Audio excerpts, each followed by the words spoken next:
What up, gang? What are we doing? How we doing? How's everyone feeling? What the frick is up? Who has cerebral palsy?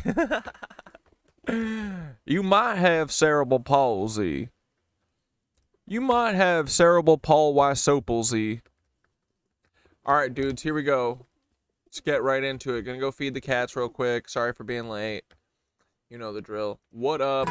Welcome. We made it. We did it, boys. It's all happening. Here we go. Get in now. Here's the frickin' birds, bitch. Birds, birds, birds, birds, birds, birds, birds. They're a bunch of little birds. Look at me, I'm smiling. Birds. I wonder what the fish think when they see a ship sink. Bet the sharks don't think their shit stinks by instinct. Alright, BRB. As the ship sank, I didn't blink. Like there goes the think tank. Knew it was time to bail out. Like the big banks, I'm Chet Hanks. Finding his father's actual island in the back of the mind. Actually glad that we're dying. Life will pass by. Can't grasp time. Asleep half the time. Half asleep, half online. Crying in the back of the line. Man, what is this handwritten fan fiction? A damn system that operates on division like a transmission. New world got me feeling old as the human curse. Yeah, the Lucy show was just an ode to Lucifer. We all sound stupider, swear we know how a computer works. Well, get erase the past and control the future first. I'm a moving car, shooting dirt, shooting star, proving worth. Every part of the universe, fuck a movie star in a Louis purse to make sure that none of your DNA gets through. The tube is just a test to you. Class is exhausting. I just want a desk with some headroom, blessed with the best view. The face brick, but I don't wait for your compliance. It'll be Bates Motel if I resort to violence. It's a war on consciousness and confidence. They want you to not want to live. Never broke when I died a bit. Prison warden auctioneers looking for the highest bid. In love with my love life. I can feel it like the blood on my buck knife. Buzz like a bug light. Keep chugging your bud light. Enough if you buck right. Let me simplify their semperfi. A war monument isn't what anyone would want to be remembered by. One's claiming to behead the snakes, led in spies. This is the genesis of genocide. Can't remember if I ever died. Smash my head on bricks till I find a better side. Laugh it up, because the cake batter's a drug. The #1 grandpa just shattered his mug. Technology will advance as long as there's a battery plug. Those who die in airplanes didn't believe in gravity enough. Praying for downpours at your clown parade. This shit quick like a white smile right off your face. The sun's scheduled to explode in light of recent events. We'll hand you a list of facts you're expected to know. You'll see it, old man.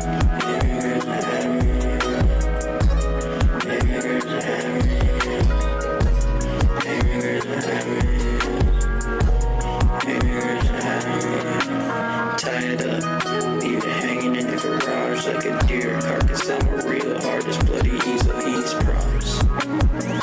Bloody easel, he's promise. Nasty work, this a dirty job, it has to work. Or what if you gon' live with moms, patch it up.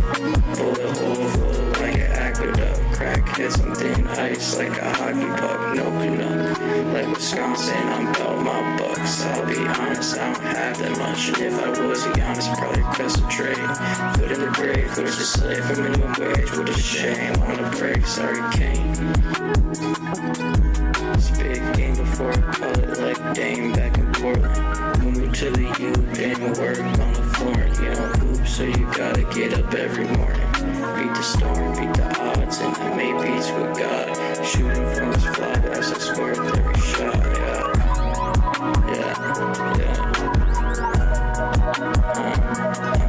So hot, melt the snow outside. Really had to go outside, be summer in the winter time. Surfs up till we eat fruit and fucked up the food pyramid, now I'm throwing up, yuck. I've been drinking water for lunch. She just turned 15, now has steam. Spiking got his punch.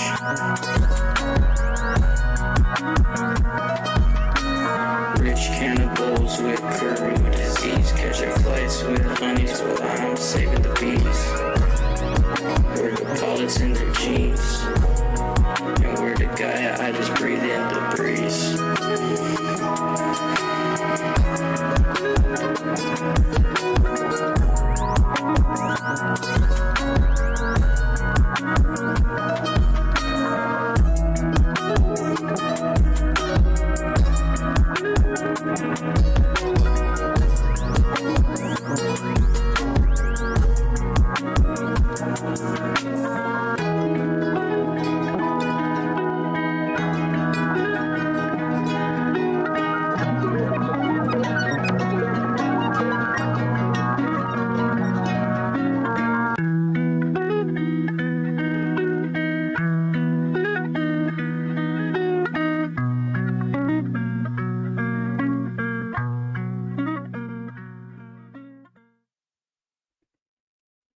Might be 1 sec.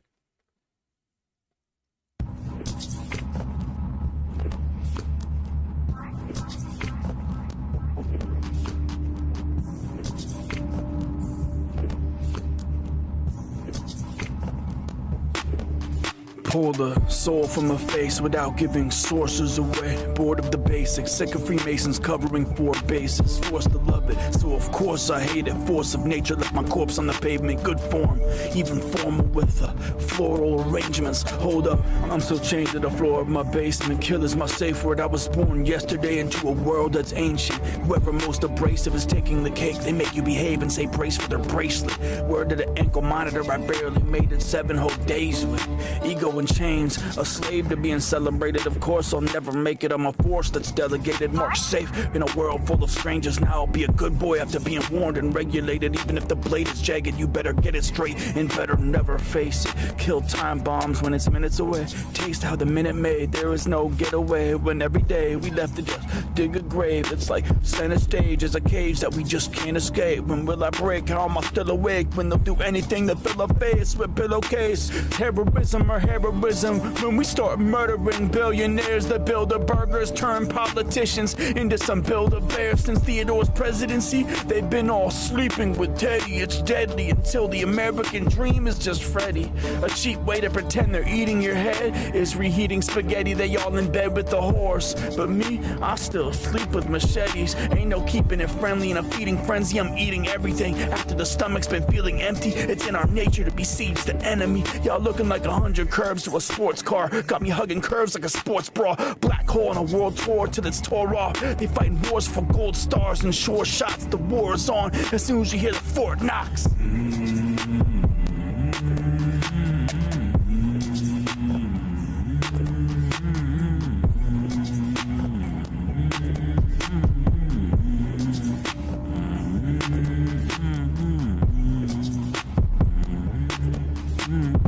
Billionaires don't share the same issues. We cry tears in the brain tissues. Wait, let me share my pain with you. Opening scene of Final Destination 2. Log truck about the lane switch you. Holy water in the super soaker. Spray and pray until the spray missed you. Pros at grilling chicken. Let's fill the air with pain. Artist that thinks of a million things to paint. Every time a billionaire complains, but still I wear the shame. Mandela effect. Berenstein bear the blame. You have to have something here to compare to change.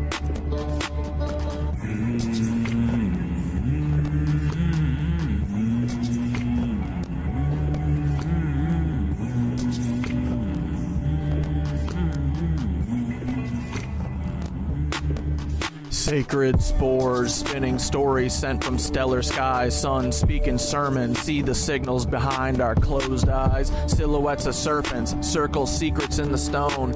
I'm sifting through the sands of time to set the spirit back to home. I'm sitting here doom scrolling, satellite surveilling sacred scenes. Step inside the stream, see the soul between the screens. Stillness in the syntax, revealing the symmetry and signs. Synesthesia sparkling, system stored beyond the mind. How bizarre. Seeker saga spiraling, something is set to shift. Boing. The shadow self surfacing, surfing to find the solar gift. Symbol sing in silence, scribed in statue, sky and skin. Admire your sovereign self, standing where the storm used to spin. We're scripting sacred sciences and summoning the source. Your soul's a simulation set to steer the spiral's course. Fuck all this alliteration. I sound like a soothsaying horse, speaking parcel tongue to idiots, selling snake oil to snuff the hordes. Turn Drink your this, top will chat make you to super brave and help live track your pain. Just a little meth pick me up to soothe Marco's drug-addled brain. The kids aren't all right, and your job's to keep it that way. And if you're a good little boy, we'll make sure to give hit you a the bunch of fucking kids. vein. What's at stake besides Trump stakes? I'm taking tickets and Bouncing bouncing nitwits. nitwits. I'm itching to give the Lizzie some stones and some fucking stitches, but I Bitch. see the apple sitting at the end of the Garden of Eden. It's our consciousness as one while we just sit and breathe in. Boom. What up, boys? We're here. We made it. We did it. Hope everyone had a good weekend.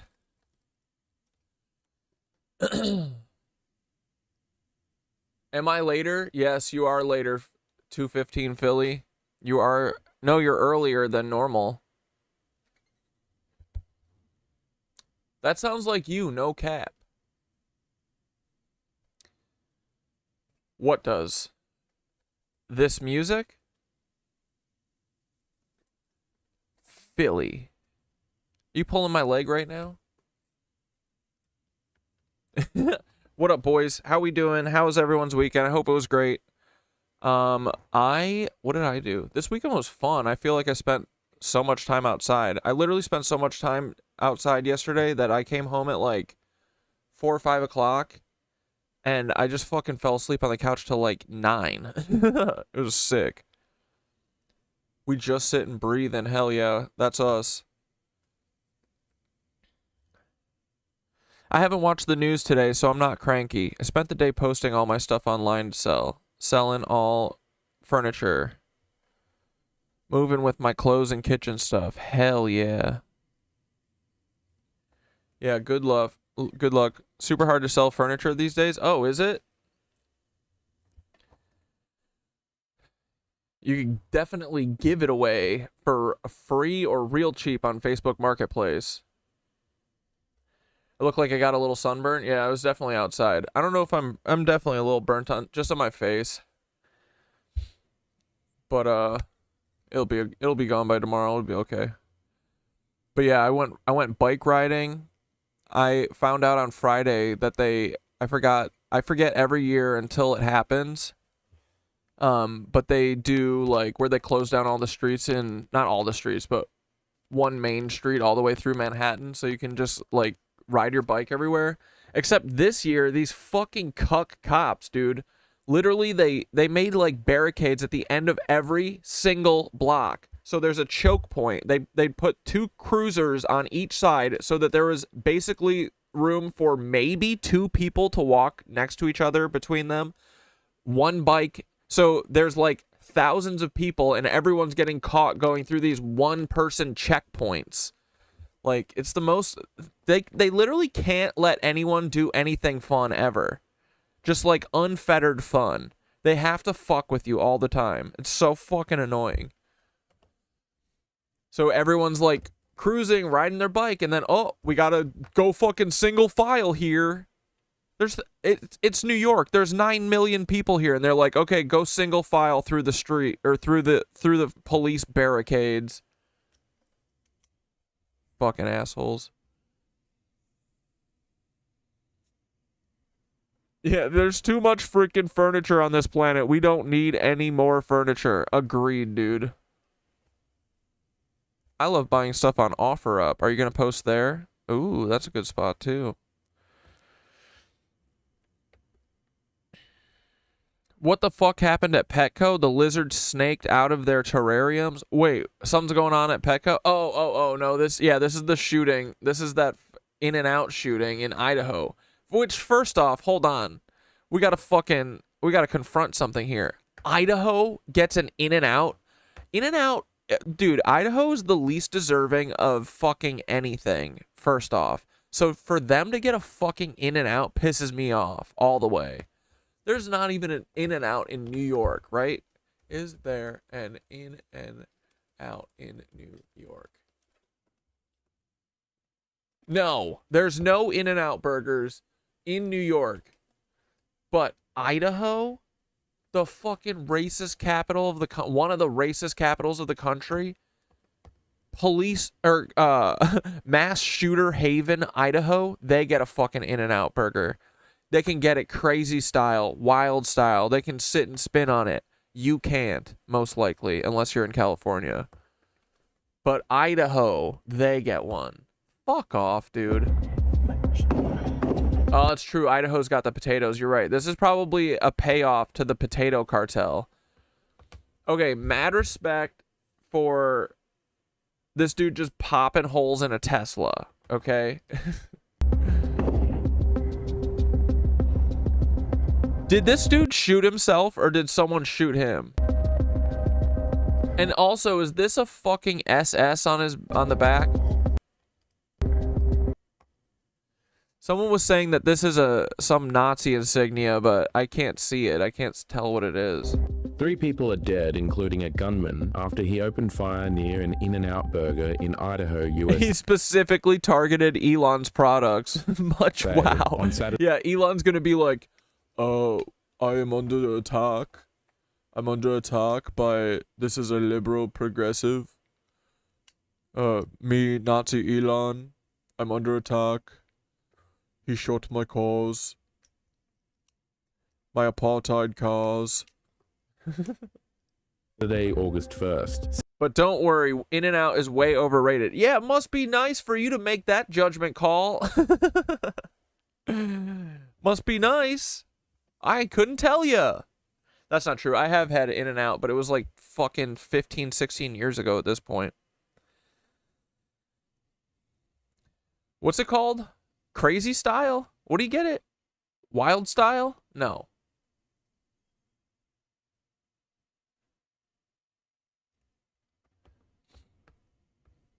What's their burger dressing? Isn't it just mayo mixed with fucking ketchup and mustard? Or is there Thousand Island or some weird shit in there? Animal style. He went animal style on that Tesla. Thank you. Sending panicked customers Dude, this looks like what Kyle Rittenhouse thinks he looks like. running for their lives. Kyle Rittenhouse, it'd be jiggling though. What is happening? What's happening? People are running from In-N-Out. Call the police? What's happening? What's happening? What happened? What's happening? Shoot, go. The carnage began inside the burger joint in Twin Falls around 2 p.m. local time, before spilling into a parking lot and surrounding areas, in clear view of witnesses who recorded the harrowing scene. Oh, dude, they shooting up. Hell yeah. Bro, this is so good for Palantir and Flock, right? What the You got an AK. Hell yeah. It is Thousand Island? Dude, see, how are y'all gonna say that it's overrated? Thousand Island on a burger sounds fucking awesome. I don't even remember what it tasted like. Hey, does. You know what I miss? Well, I haven't had Five Guys in forever. It probably tastes way different now because the private equity got to it or whatever. But man, Five Guys back in the day too used to be pretty affordable. You buy a $3 fry and it was literally an entire satchel of fries, which is sick. And then I feel like I always got a hot dog and a little burger or whatever for like less than $20. Now it's probably $60. Yeah, Culver's is always gonna slap, even when private equity gets to it. They better not fucking sell out. They probably have already, haven't they? Five Guys still hits. My dirty pleasure, hell yeah. He got serious. Oh, Black Death, you're saying Five Guys is still fire and the price is still the same? Same price still? All right. Maybe I'll give Five Guys another try. Well, not another try. I just haven't had it in a while. And then since it got bought out, I was like, man, whatever. I want to I don't want to fuck up the glory days if they're going to fucking change the taste and make it all bad. Getting a mother. Oh, You're grabbing another gun. oh, You're grabbing something bigger. We're getting the out of here. We did see some commotion, but you know, there's employees everywhere. How insane too is this? People fucking watching this from literally like 100 feet away being like, oh shit, he's in the trunk. Look, he must be getting something bigger. Not scared, doesn't care, just narrating. Because this is every day. A school shooting, mass shooting, in Idaho. Idaho Spuds. I might be able to mail some glizzies, bro. A five Guys glizzy? Splitting it down the middle? Genius. Oh wait, if you like glizzies, you got to try this local Erie brand called Smith's. Oh fuck yeah, dude. Yeah, I'd love that. They have some Erie box you can send folks with Smith's hot dogs, sponge candy, and pepperoni balls. All right, bro. I'll send you the money. Here, take my money.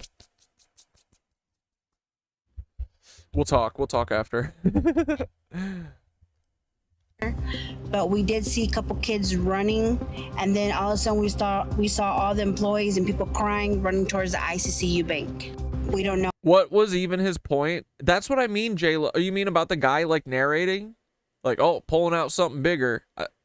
This is all slop entertainment at this point.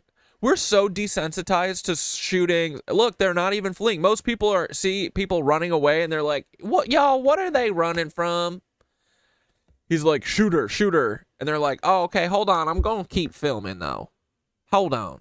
Hold on one cotton picking second. You know, the results of all this, but it's very, very sad and scary. The Twin Falls police chief said at a news conference that the suspected shooter was dead, though he did not confirm the death toll or say how many suspects were Wait, is this a fucking... No, Tesla has the trunk in the front. What kind of car is he driving? involved.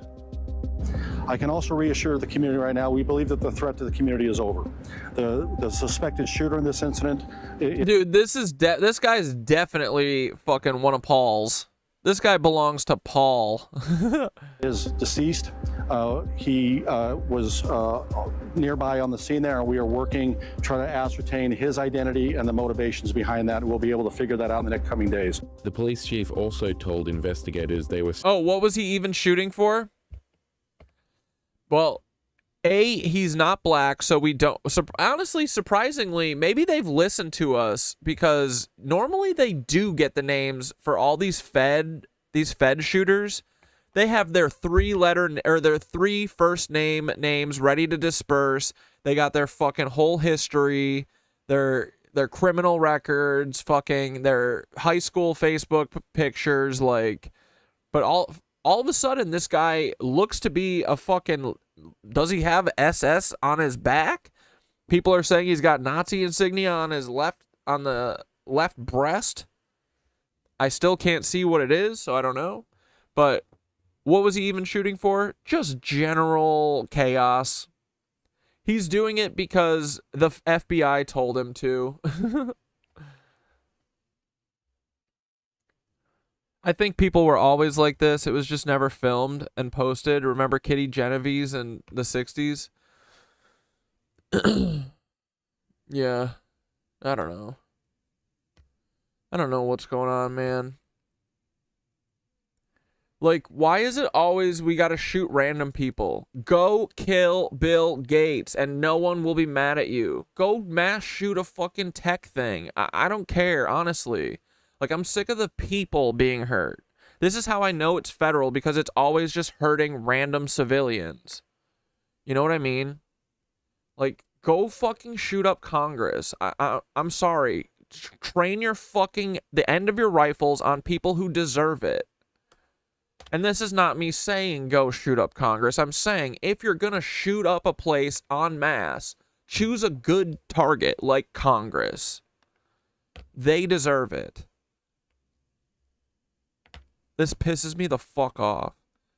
It's just like, you know, and 3, 4, 5 days, no one's going to talk about this.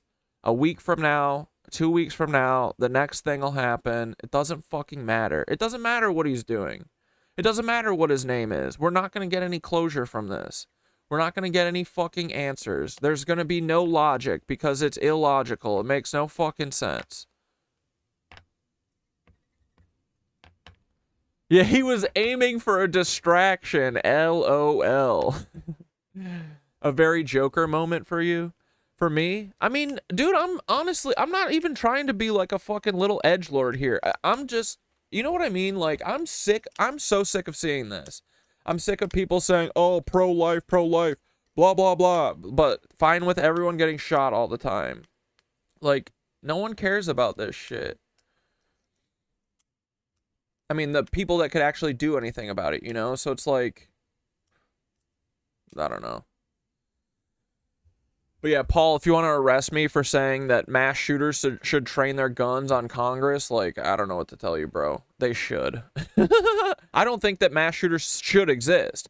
But if they do, and they need to, they should kill everyone in Congress, because then maybe they'll start taking this fucking seriously. Just saying. You know? But not a mass shooter, not a school shooter, so what the fuck do I know, I guess. I'm not one of these little boys who's been MK Ultra'd into thinking that immigrants is my problem. You know what I mean? I know who my problem is. It's mostly Congress, and I'm telling you, if someone went and did something there, a lot of our issues might start correcting themselves.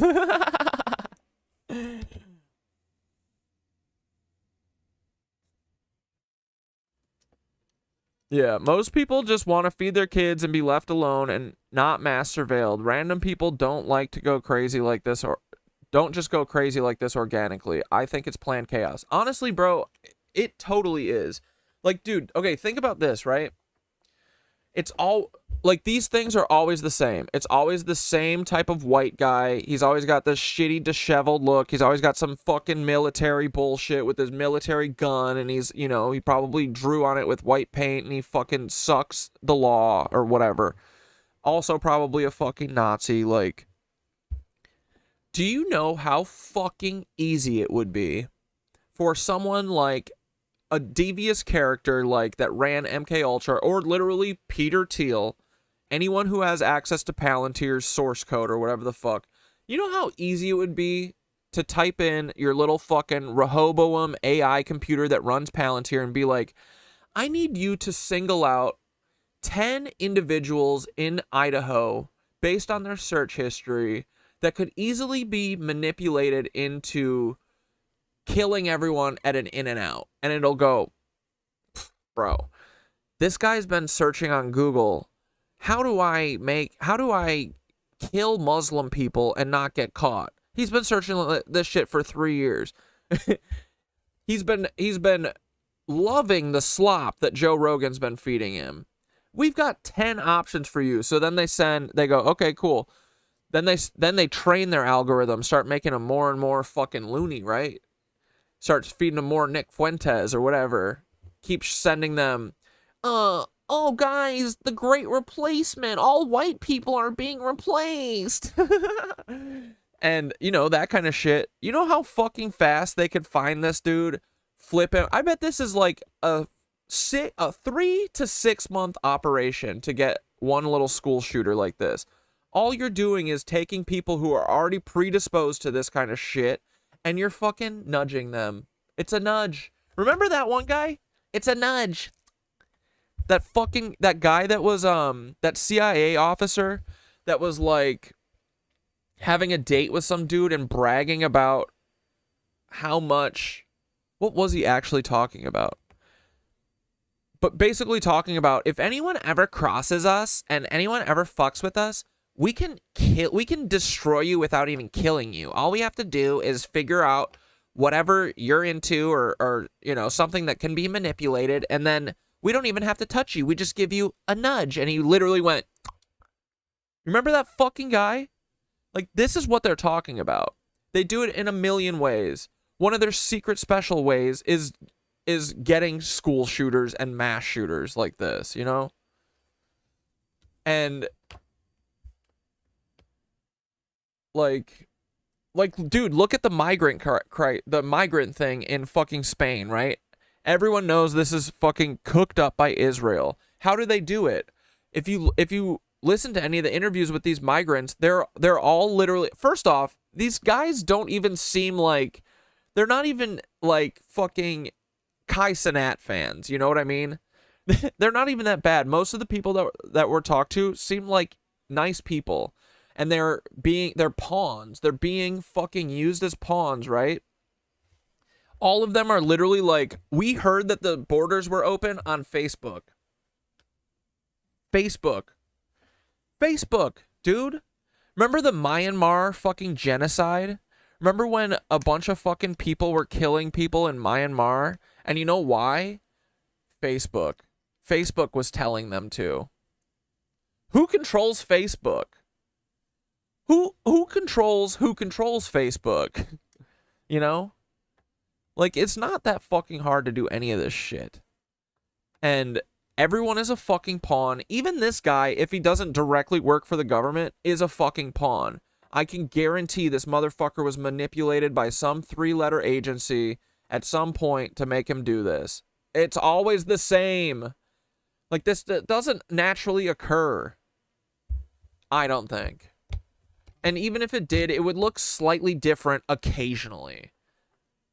Like, dude, one of the people that he popped probably made a fucking water engine like the Buffalo shooting. Remember the kid who wanted to work at Lockheed Martin and then they didn't hire him, so he went crazy and he drove all the way from like South Carolina to fucking Buffalo, New York to shoot one guy who was making a fucking hydrolysis engine and had a patent for it, and then he killed like 10 other black people because, oh, you know, he's got to mask it with whatever racist bullshit. But really, it was probably there to kill the free energy guy.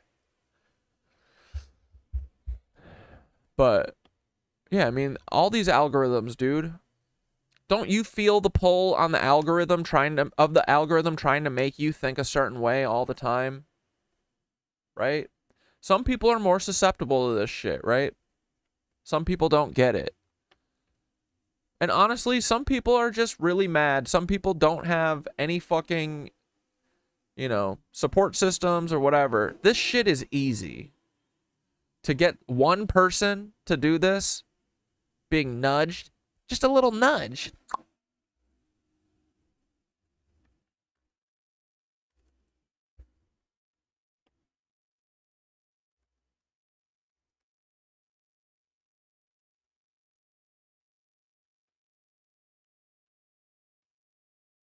This guy.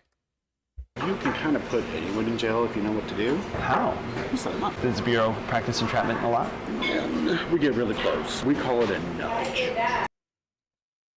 A nudge. A nudge. We call it a fucking nudge. Sometimes you just gotta give them a quick little, just to see what happens. Sometimes you like. You know how easy it is to put someone in prison? Just give them an AK-47, tell them they're going to Allahu Akbar their way through this, and then fucking fill them with methamphetamines and give them a little fucking nudge at in and out.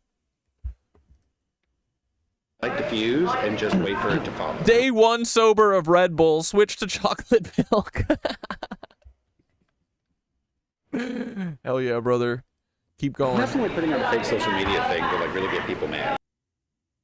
Look, what do the feds depend on? Social media. Alex Jones. Yeah, so we were after him.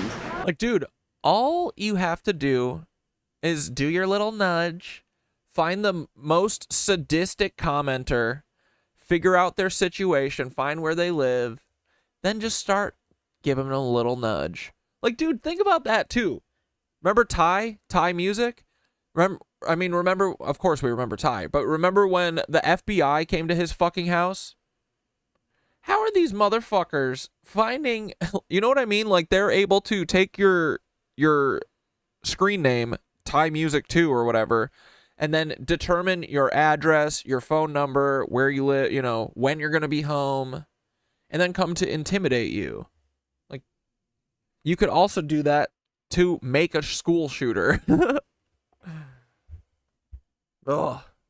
I love ranty Corey. You are? We did what we wanted.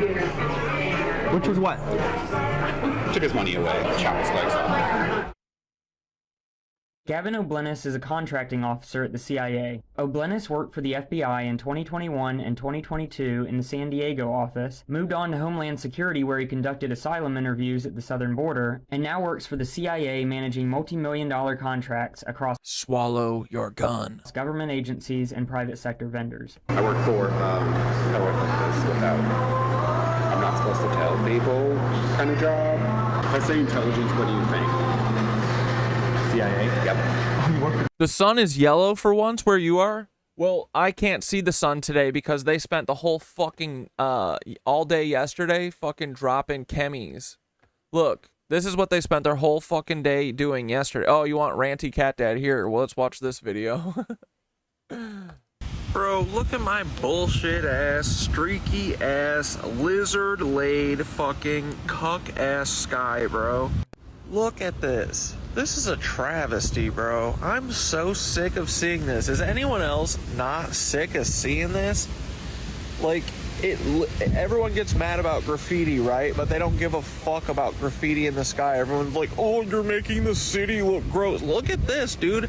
At least graffiti, they're trying to make art, you know, little cartoons, make some fucking, put some tags up. This is nonsense, and it's literally all done intentionally, and it's piss. Dude, I will give DARPA and the CIA credit and the military credit for this, because they waited until like Sunday afternoon and night to do this, which is great. They let us have the weekend, dude. Saturday, Sunday was fucking beautiful. It was incredible. And as soon as I saw this coming in yesterday, I was like, okay, well, it looks like we're going to have a few days of rain. And so far, I don't think it rained today, but it's been unicloud all day. You literally could never convince me that this isn't why. Pissing me the fuck off. I'm gonna crash out on the fucking fake clouds today, okay? I had such a good day. The summer streets thing is happening in Manhattan, where they close like all of Broadway or something. So we got to ride our bikes everywhere, all over the city. It was fucking awesome. And I had to look at this bullshit all day, man. I'm sick of seeing this. I'm gonna make someone fucking answer for this shit, bro, one day, Peter Thiel. I swear to fucking God, dude. We're coming for you. Y'all, Judgment Day is fucking almost here. I swear to God. Look at this streaky bullshit, dude. Just me? No one else mad about this? Like, bro, you're breathing this in every day. Everyone's like, oh, I gotta have my HEPA filters. You're literally breathing in fucking lead and aluminum every fucking day. You have a persistent cough? Wonder if this has anything to do with it. You ever feel sad from the lack of direct sunlight that we ever get? Wonder if this has anything to do with it. Clouds be looking like angel hair pasta. Wispy as fuck, bro. Bro. Friend of the show, Sierra Farrell. Hell yeah. Straight out of the ass of a plane. Ribs. Look, it's got fucking riblets in here like it's a fucking Applebee's, bro. Look at all these little riblets. Evenly spaced riblet clouds. Here, watch my fucking... Dude, riblets from Applebee's? Fucking A, boys, right? It's been fucking at least 10 years since I've had that shit. I would smash a platter of fucking riblets. Ooh! Real flock away. What up, birds? Oh, they don't care. They trust me. DARPA is the cucks who log into my computer every week. You ever see weird shit on your computer? Wait, you mean DARPA's putting weird shit on your computer? Yeah, this Paul comment is so funny. They usually flap away. Not today. Anyway, back to fucking Bill Gates, you fucking lizard, and Peter T. No, I don't. No weird shit on my computer, but I do get like spamming or phishing emails so often that I've basically abandoned using my email. I have like 14,000 unread emails. Ever since I started doing this, like my spam box just turned into my normal box.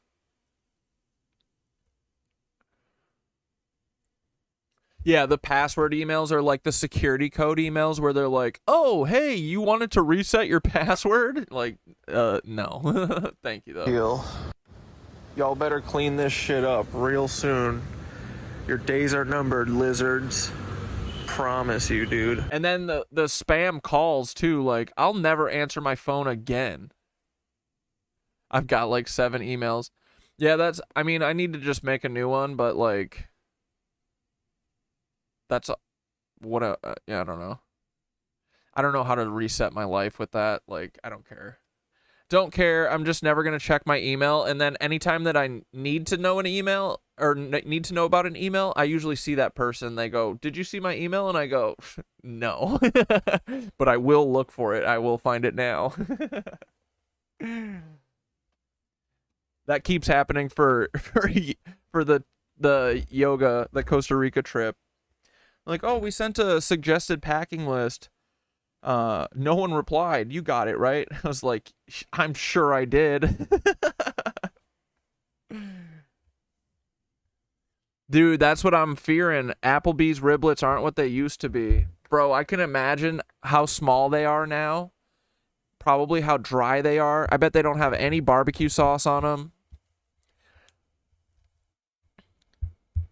And they probably try to make it cool with, like, different sauces or something. Like, grow up, dude. Nobody wants anything but the barbecue on there. They're like, "Oh, no, we're going to do Asian zing. We're going to do mild hot barbecue. We're going to do Memphis barbecue." Bro, up the riblet game. Don't talk about sauce until then. Is there a fucking Applebee's in New York? Is there an Applebee's in Brooklyn?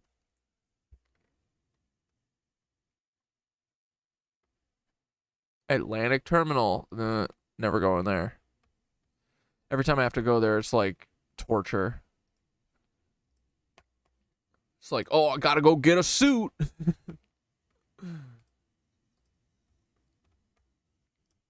CIA? I do. That's incredible. I'm a contracting officer. That's amazing. Anyway, fuck this guy. So I'm gonna give him a nudge. Yo, you should nudge yourself with your service weapon. You know what I mean? Give yourself a little poke. Poke, poke. Still working to determine the final number of people killed and injured, because authorities were still in the process of notifying victims' next of kin.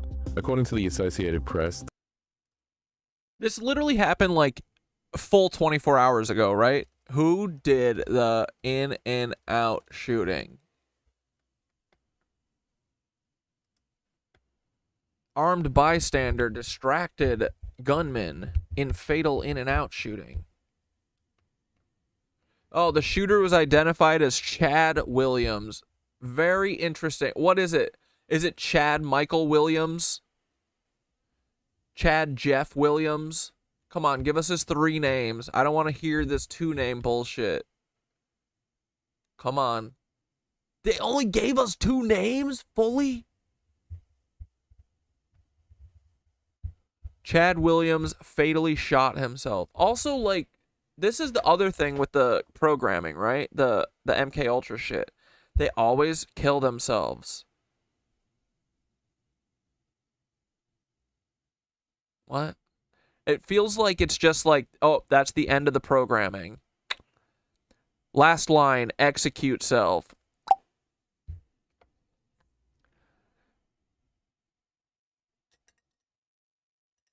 Teriyaki is timeless. FBI raided Linda Blair's home yesterday. She's the lady from The Exorcist. I forgot what they found. I think it was over 100 dead or starving dogs. Some kind of dog concentration camp in her home. The Exorcist lady? No way. What do you mean? She was like killing dogs on purpose?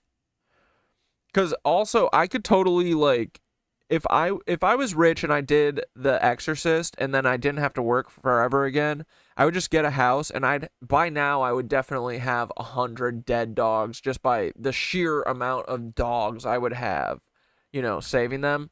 So they'd probably be like 100 graves for them. I'm assuming they didn't find graves, though. I'm assuming it was what was that? Wasn't there like a no-kill shelter that they just found in like Memphis or something? Where there was like 1,000 dead dogs. People would bring them there and they'd be like, "Oh yeah, we'll find them a home." Bang! And they kill them immediately. The fuck? Dude, people are sick, man.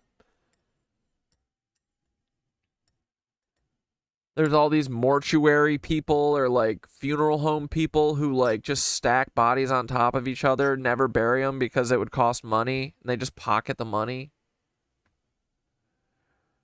And for sure, this is all mental illness and mostly probably people not having resources and stuff, but this is all just a direct result of capitalism. This is how it will always go. Forever.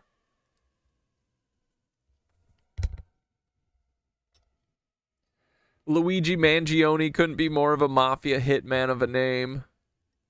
Dude, let Luigi out. Let him finish what he started.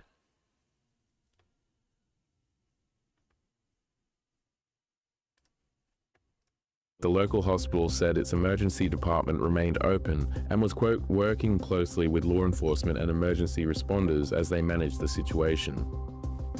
You should also know that the men and women for your respective law enforcement agencies, your fire service, your ambulance, they have performed at their highest levels today.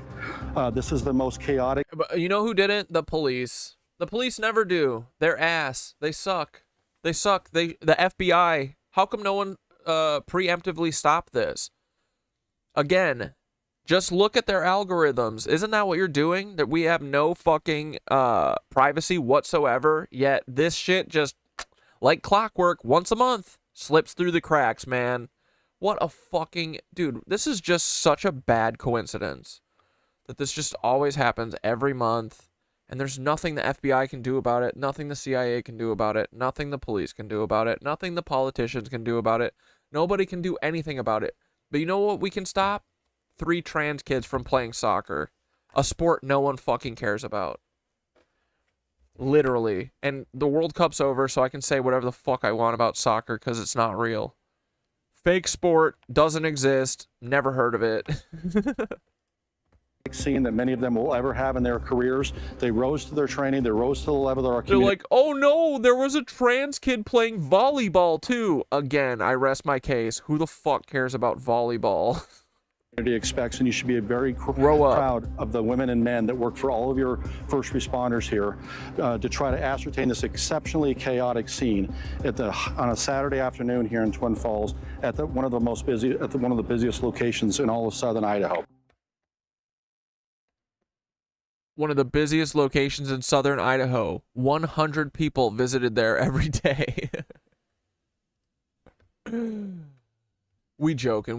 Hey, guess what? Where's Gug Gug? There was a Connecticut Bigfoot sighting 2 days ago. There's been a report of a Bigfoot sighting in fucking Connecticut, dude. That's near me.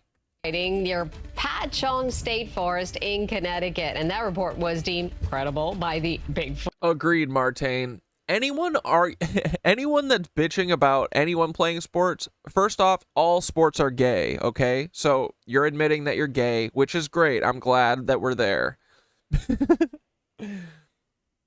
But any person who's transphobic and mad about any trans people playing sports, if they first haven't admitted that they're gay for liking sports, I don't want to hear them. They have no valid opinions.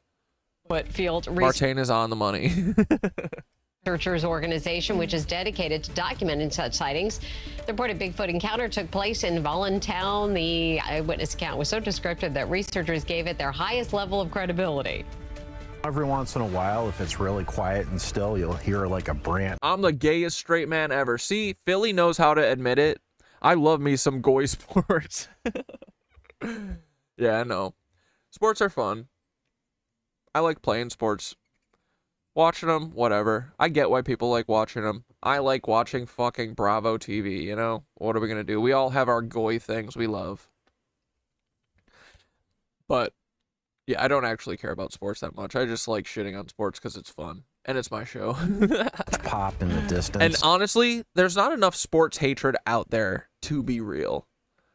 We need a lot more of it. We need a lot more people second-guessing their undying devotion to their sports team. Like, dude, people fighting each other over sports and not fighting each other over pedophiles running the government gets me every day, you know? It makes so much sense why the sports are there. Why the Knicks gotta win, you know, once every 40 years or whatever. It's all just a little pressure release. Guys, if we don't let them fight each other, they might fight us one day. We got to make fake little rivalries. Don't worry. It's all going to be bought and paid for by oligarchs. They're going to run the whole show. They're going to select who wins.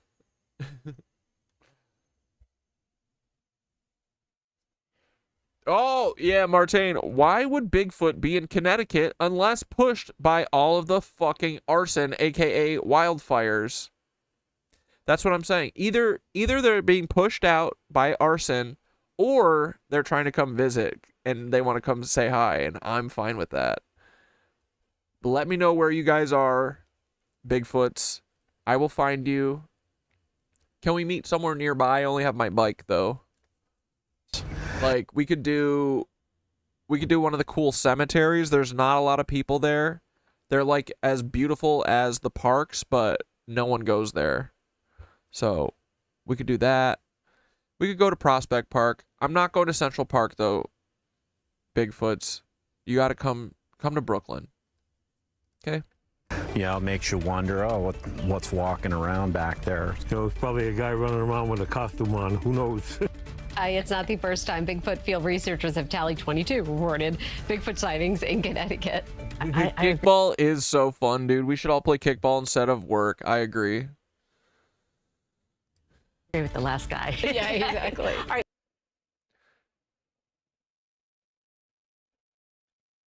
The entire history of Iran in 11 minutes? For thousands of years, the world's greatest empires made the exact same fatal mistake. They marched onto fucking with Iran. The Iranian plateau with their swords drawn, absolutely certain they could wipe this civilization off the face of the earth forever. The legendary armies of Alexander the Great invaded here. The ruthless Roman legions marched here. Arab armies swept in under the banners of a new religion, and the terrifying Mongol hordes of Genghis Khan tore through, leaving behind nothing but towers of skulls. In any other part of the world, a nation would have vanished forever after suffering. The new religion being Islam, because, right, a lot of Iranians or Persians, right, were they Zoroastrians? Was that the main religion of Iran before? Many blows. They would have dissolved into history, just like the Babylonians, the Hittites, or the Assyrians. But with Iran, something impossible happened. Time and time again, despite losing on the battlefield, despite losing their capital cities, and despite being occupied by foreigners, the Iranians did something no one else could do. They absorbed their conquerors. Just a few decades would pass, and the brutal... Did I miss any craziness? No. No, I was just going on a little... Just bitching. Bitching a little bit. Honestly, not even any wild takes. I haven't smoked weed yet, so I'm not laid back yet. Invaders would start speaking the Persian language. They would start building Persian-style buildings, using Persian laws, and even wearing Persian clothes. Again and again, Iran essentially... I watched like one episode of From because everyone was like, "Oh, this show's awesome," and then wasn't it just canceled? Was it canceled or was it the other show that I was thinking of? Pretty sure it got canceled. So I was like, fuck this one too. Every show just gets canceled. Digested its enemies. How has Iran managed, from the ancient world right up to today, to force every major power to deal with it? How did they keep their identity alive for 5,000 years? And why did this legendary country suddenly abandon its famous name, Persia, and force the world to call it Iran? This is the story of how one nation invented the way we think about time, turned politics into a holy war between light and darkness, and learned how to lose battles in order to win eternity. To understand how deep this culture goes, we have to go back to the very beginning. Most people think of ancient Egypt or Mesopotamia as the start of civilization. In those history books, Iran is often left out, but that is a massive mistake. Archaeologists have found cities in Iran that are... Is it a mistake or is it intentional? 7,000 years old. These people were standing shoulder to shoulder with the great power. The Benjamin is a goy stick, another indulgence. I know, I'm trying not to take the edges off. Also, dude, this fucking this dialogue for for the 26 and 2 training that I'm doing is fucking so hard. Memorizing it is driving me fucking insane. So trying not to cloud up my brain with the fucking weed as much as I can. Although 9/11 does call, and it's like, what are you gonna do, right? But yeah, the Benjamin. They want us to hit the Benjamin instead of getting mad. So anyway, I'm gonna get a little mad instead of hitting the Benjamin just right now. Powers of the ancient world. The first big player here was a state called Elam. They were so powerful that they were giving orders to the famous Sumerians. But the most mind-blowing thing happened in the 23rd century BC. After a war, the Elamites and their neighbors signed a written treaty. This is the first documented international treaty in human history. Iran didn't just join global diplomacy. It stood at its very beginning. The people we call Iranians today arrived later. Sometime between 2000 and 1500 BC, nomadic tribes began moving onto this mountainous plateau from the north. They belonged to the same family of people who would eventually settle Europe. They cancel stuff we like, it seems. If we actually hate a show, it gets greenlit for a decade. Yeah, look at Seinfeld. But I did hear a rumor that I feel like what's-her-face is the one spreading it. What's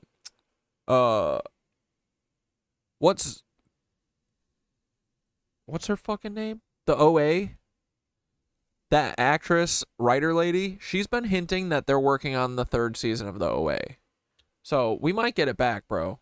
We might get that one back, but we're never going to see Westworld finished. Actually, that's not true either. Lisa Joy and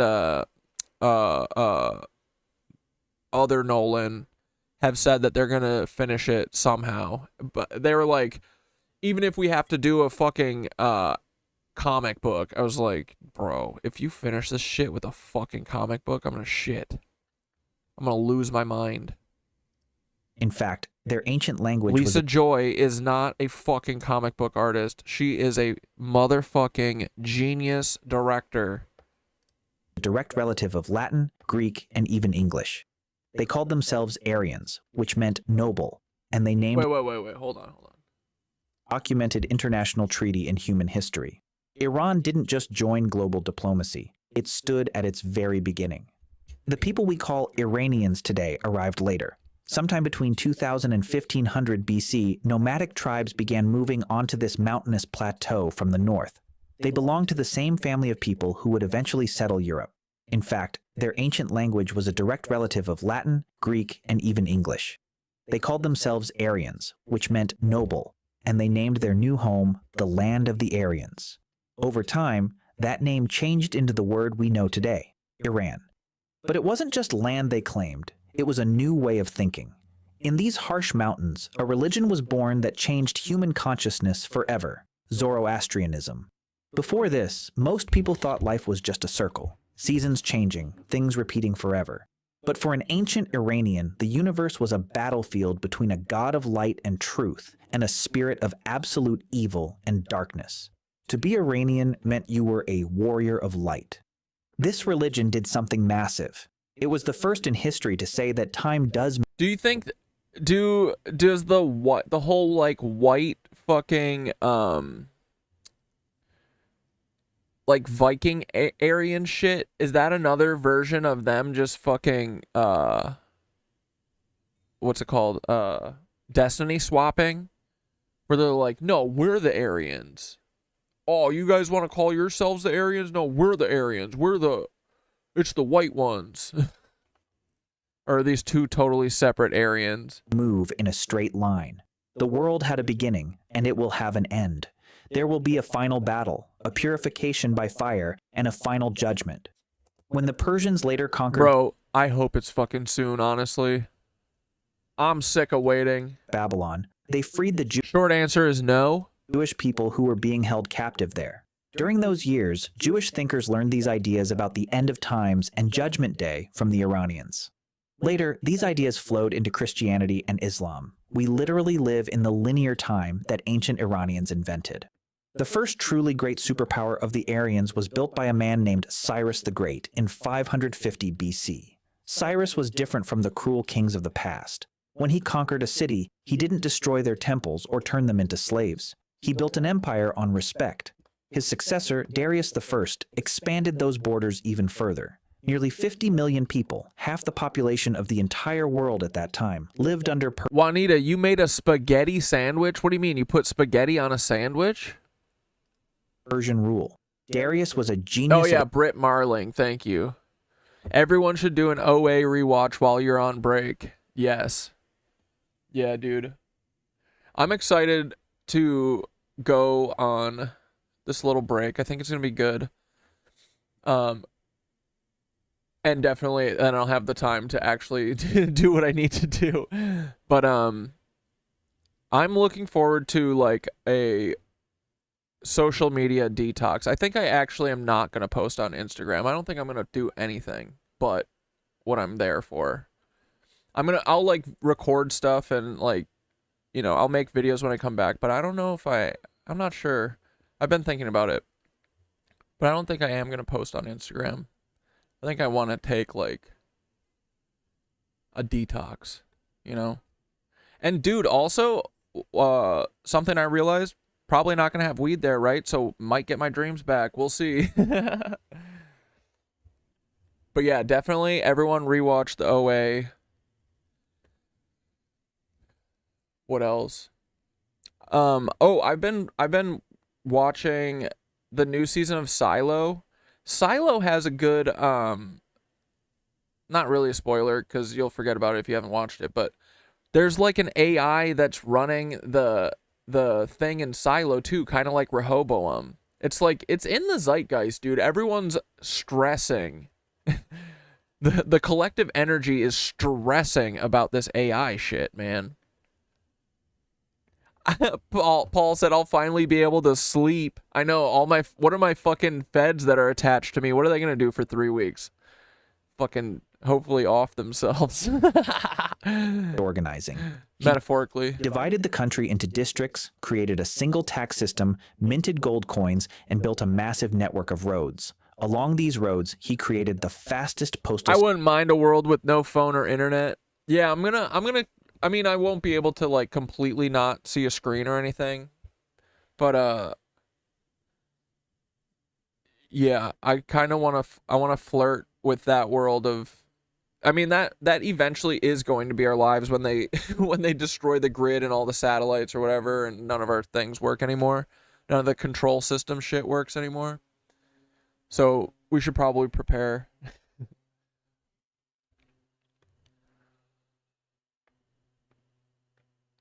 But yeah, I think it's going to feel good. It's going to be nice.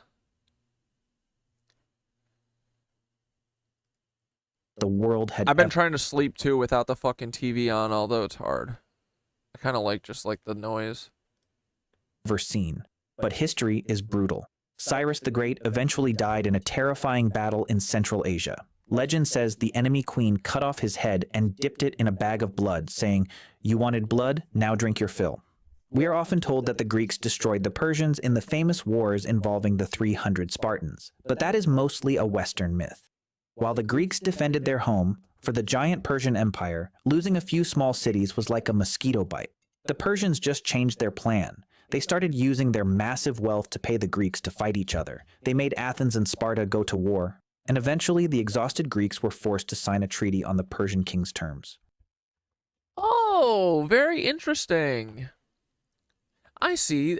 Is this all just, are they just mad about the Greeks and Romans? Is that what's going on here? Is that why we all hate Iran? Persia became the master of Greece without firing a single shot. The real disaster happened later. A young, ambitious king from Macedonia named Alexander the Great invaded in 330 BC. He crushed the Persian army and burned down their most beautiful palace. It looked like the 1,000-year history of Iran was finished. Yeah, background white noise does help stable sleep. Lots of studies proving it. Yeah, I should probably try a white noise thing, but it's true because the second that like, if I put on like a show and fall asleep and then it gets to the last episode of the season and stops playing, I'll wake up. If it goes from mumbling to nothing, it's like, something's not right. But this is where the Iranian survival mechanism kicked in. Eastern culture began to eat its Western conquerors. Alexander the Great himself started wearing Persian clothes and following Persian customs. The Greek invaders were being turned into Persians. Eventually, the Greeks were kicked out by the Parthians and the Sassanids. For 700 years, these Iranian empires were the only force on earth that could stop the Roman Empire. They dealt crushing defeats to the Roman legions over and over again. Then, in the year 224, a new golden age arrived. The Sassanids created a powerful centralized state where Zoroastrianism was the law. They were a superpower that fought Rome and Byzantium for 400 years. But those 400 years of war left... Oh yeah, I've started watching... I watched the first season of House of Dragon, but I just started watching the second season. It's not quite as bad as I thought it would be, but it definitely is completely lacking, like, all of the... I don't know. George Martin is so good at making every character, like, interesting, and you want to know more about them, and they also have their own, like, very specific style of speaking that oftentimes is badass as fuck, and they come up with, like, the sickest lines and burns on people, but that shit is completely lacking. It's literally like... It's just like a prestige, like, NBC drama, kind of, like, acted out and looking like an HBO show.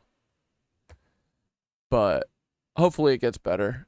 I mean, it's not that bad.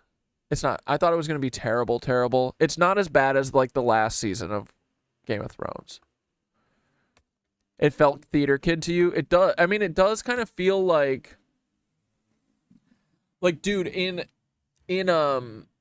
Game of Thrones, especially the first, like, 5 seasons or whatever, you would get lost in that world, right? Now, in the new show, House of Dragon, I feel like that too. I feel like I can't help but see everything as a set. It's, like, kind of just, like, cheapened compared to Game of Thrones. The lighting's all kind of too bright and weird. And I'm not saying I like the dark, crazy dark shit that they were doing in Game of Thrones. But I don't want this like, the show's, like, so bright, it's like, it makes it look cheap almost. Anyway. Iran exhausted and bleeding. In the 7th century, a new force came out of the deserts of Arabia, the Arab Caliphate. The Persian capital fell, and all of Iran was brought under Arab rule. The Arabs brought a new religion, Islam, and a new language. For any other culture, this would have been the end. In Egypt or Syria, the local languages and identities vanished and became Arab. But the Persians did it again. They lost the military battle, but they won the cultural war. The Arab rulers realized they couldn't run their giant empire without Persian bureaucrats, scholars, and poets. The Persian language, Farsi, did not die. It survived and became the language of science and beautiful poetry. The Arabs might have conquered the land, but the Persians reprogrammed the empire. After the Arabs, a true apocalypse hit Iran. In the year 1220, the Mongols under Genghis Khan arrived. The Mongols didn't just conquer, they destroyed everything. They wiped out irrigation systems and slaughtered entire cities. It looked like Iran would just become a field for nomads to graze their horses. But when Genghis Khan's grandson founded a state here, something incredible happened. The fierce Mongol conquerors suddenly converted to Islam. They made Persian the official language of their state. They started building giant Persian mosques with beautiful blue domes and supporting Persian poets. At the end of the 1300s, it happened again. A conqueror named Tamerlane invaded. He was famous for building pyramids out of human heads, but even he was amazed by Persian culture. He took Iranian artists back to his capital, and his children started a Persian Renaissance. For almost 300 years, the people sitting on the throne were Mongols or Turks, but within a few generations, they all became Persian. The Iranian cultural code was like a virus that infected and changed every invader. In 1501, a man named Shah Ismail reunited the country. He made Shia Islam the official religion, which forever separated Iran from the rest of the Islamic world and the Ottoman Empire. Iran had once again forged a unique identity. But by the 1800s, the country entered a massive crisis. Powerful empires like Russia and Britain began playing a great game in Iran. They carved the country into spheres of influence. The British were taking the oil while the Russians occupied the north. The country was suffocating under colonial powers. But Iran found a way out. In 1925, a leader named Reza Shah took power. He wanted to modernize the country as fast as possible. In 1935, he made a move that shook world diplomacy. For centuries, the Western world had called the country Persia. To Europeans, that name sounded like fairy tales, old carpets, and a culture that was stuck in the past. Reza Shah declared, "Enough." He sent a message to every embassy in the world. "From now on, you must call us by our true ancient name, Iran, the land of the Aryans." This wasn't just a small change. It was a statement. He was telling the world, we are not an exotic colony. We are a modern, powerful nation with ancient roots, and you will respect us. The history of Iran is always a history of radical turns. In the 20th century, the country became a pawn in the games of the world's superpowers. Decades of foreign interference and political pressure eventually led to the Islamic Revolution of 1979. The monarchy was overthrown. Iran became a theocratic republic, and its relationship with the West was broken. Today, we see a strange paradox. In the minds of most people, two different Irans exist at the same time. When people hear the name Iran, they think of news reports, sanctions, and political tension. But at the same time, the word Persia hasn't disappeared. It has become a romantic, mythical name associated with ancient grandeur, flying carpets, and legendary empires. Two names, one land, and a constant struggle over how the world will remember them. Over 5,000 years of history, this culture developed the ultimate survival skill. Whether it was the Greeks, the Arabs, or the Mongols, they didn't disappear. They changed their conquerors to be more like them. They stood at the very beginning of civilization and invented the way we think about time. But their greatest battle is happening right now. Hidden behind the simple name of a country is a quiet, invisible war. It's a war between who they were in the past, who they are today, and how the world wants to see them. Iran doesn't just survive history, it outlasts it. Thank you for watching this 5,000-year journey. If you found this helpful, make sure to like and subscribe for more deep dives into the stories that shaped our world. See you in the next one. Nice, dude. Here, wait, let's get rid of this in and out video. Abby. But yeah, Iran, I mean, I fucks with Iran, dude. The people of Iran for sure. I fuck every government, but the people of Iran, beautiful people. We should all be a little bit more like them. A terrifying scene here at the In-N-Out. People running out of the restaurant as well as the drive-thru. That's what was described to me by one witness, and everyone rightfully terrified for their lives. Now, in this video we're about to show by Haley Dorado, she describes seeing the chaos. You can see a woman with children running away from the parking lot. Someone yelling, "Shoot, shoot," in reference to the gun. People crying to call the police. He was saying shooter. And one woman we spoke with who did not want to appear on camera described overhearing the situation while in a nearby store. She said just the shot. Oh, did you hear the flock cameras download all your phone info, messages, and that's why they need all these data centers? They're doing that to everyone. 8 million people's 8 billion people's info leaked, or 8 million people's info leaked on dark web. From the flock cameras. So dark web knows I heard cats and am broke too. I mean, dude, that's the thing too about all of this surveillance and shit is, for the most part, I hope that they're finding out that they're the weird ones. It's not us. It ain't us, bitch. Y'all are the weird ones. We literally don't have enough money or time to get into weirdo shit. But to them, weirdo shit is us uniting, so. Thoughts just kept coming and coming and coming, and she was surprised because she thought it would be over sooner. And then they kept saying, just don't move, don't move. And then she saw a couple of people start to move, and so many of them just slipped out the side door or the back door or something. I'm sure it's like the same exact thing that the police use when they have, I forget what they call them, the like data suckers, data sniffers.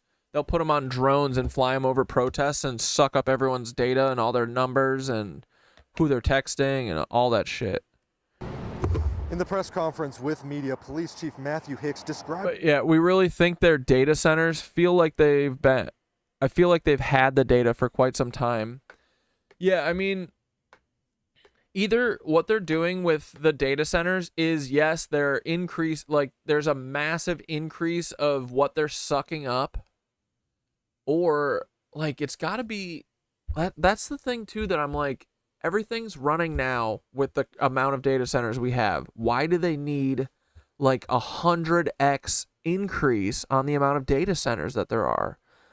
That to me is like indicating that they need space for video, for like data like this, like collecting numbers off your phone that give you an idea of who someone is, takes zero space. Audio takes up some space, but video takes up massive amounts of space. So I'm like, what are they creating? Are they just giant AI video processing places so that they can create all the fake news forever? Are they creating fake digital versions of each of us so that none of us knows that we don't exist in the real world, or whatever the fuck? I don't know. But yeah, saying that they need it for AI generation, like, of text is crazy. No fucking shot. Because, like, dude, think, like, an Excel spreadsheet or whatever. You can have 1 billion things in there, and it's only going to be, like, 3 megabytes. You know?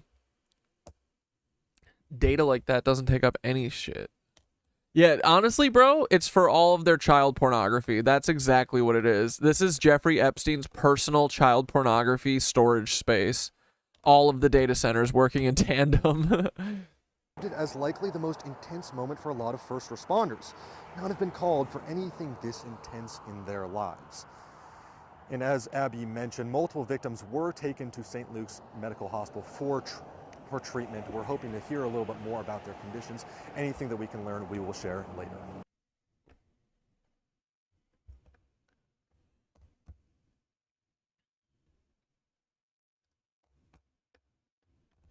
Anyway, all right, let's smash some of these.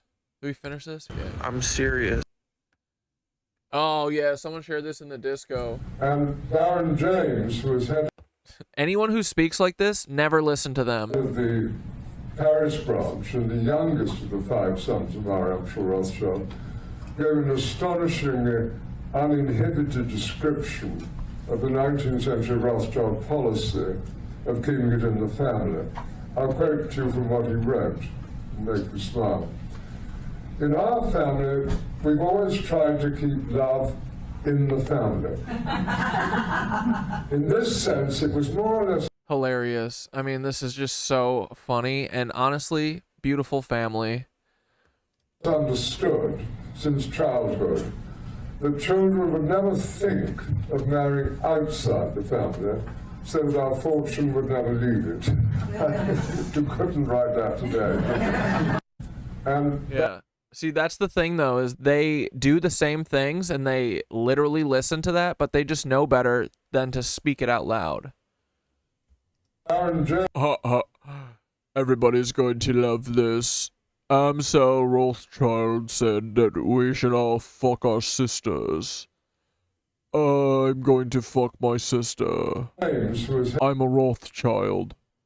I've got to keep my family fortune in the family. Head of the Paris branch and the youngest of the 5 sons of our Emperor Rothschild gave an astonishingly uninhibited. Fuck you, Rothschilds. Someone shared this too. What's this? The presidential neck badge? Oh, brother. Is to look exactly like him. That's why we wore the hat. And the other hat. And that hat, too. We wore the ear bandage. And we did the jerk-off dance. But now, it's time for your love of Trump to level up. Introducing the presidential neck badge. Made of premium, jiggle-responsive silicone. Oh, God, no. It's kind of hot, though. Anyone else turned on? And inspired by the... Oh, and with Trump's face in it? Fuck yeah. Fleshy folds of Donald... No, I want the real one, dude. That one looks so soft and supple. I'd love to glissando through that thing, you know? Trump's iconic neck. The neck badge is the perfect accessory for your neck life. Strap it on at the next Trump rally, or just hang it with the guys. Or wear it to that next presentation to get a boost of that Trump swag. I finally have the confidence to get that big promotion. Thanks, Mr. President, for giving me a neck that looks like B. Arthur got a Brazilian. This POTUS pocket is durable. Yo, leave B out of this. She didn't do shit, bro. Yet sensitive. And don't worry about stains. It's water resistant and self-cleaning. The Cuda collar is great in any climate. From the Dude, also, my new downstairs neighbors, one of them smokes. So he always smokes in the courtyard. And I get to go. I miss them cigarettes, boys. Honestly, we should all start smoking again. Fuck it. Let's get leftovers with it. Let's all start wearing white and smoking cigarettes again. We'll just stand on like Chuck Schumer's fucking front porch, all in white, saying nothing, staring at him and smoking endless amounts of cigarettes. That would be awesome. bedroom to the bunker. In the end times, all I really need are two things: my gun and my presidential neck badge. Same here. Trump is the greatest It's talking to me. president to ever lead this beautiful nation. The worst is President Bush. Man, I hate Bush. I don't mind Bush. Get your presidential neck badge today for only $47.45, and then you too can look like you're on the cover of a magazine. And for a limited time, we're offering the presidential neck badge in Mar-a-Lago gold for those more formal occasions. Do they come in women's sizes? No! These MAGA muffs are for men. Alpha males only. Okay, got it. The presidential neck badge. Dude, it's Open the literally floodgates talking, bro. Look at those beef curtains. of your love for Trump. Bro, We I MAGA love bros Trump. I know. gotta get one of these. Got to. Bro, this is so funny. This shit when they're so close, right? I love these guys. Credit at this point, I'd vote for anybody who would get rid of the property tax. So, wait. I wouldn't care if it was a Democrat at this point. I'd vote for anybody who would get rid of the property tax. So, property tax is your number one issue. What about health care? I could care less about health care. I haven't had health care in 20 years. I could care less about it. You haven't had health care in 20 years? No. I don't go to the doctors. You don't go to the doctor? Just wait, bro. And I'm 62 years old. I'm just fine. But would you like to go to the doctor if you had it for free? No, I wouldn't want it for free. Hold on, it gets worse. You wouldn't want free health care? No, if I got it, I'd want to pay for it. Oh my god. Dude, there's no hope for any of us. This is complete delusion. You have stage 4 cancer. You're going to die in a year unless you take this free healthcare. He's like, I gotta pay for it. I don't deserve it. Honestly, you know what's going on here?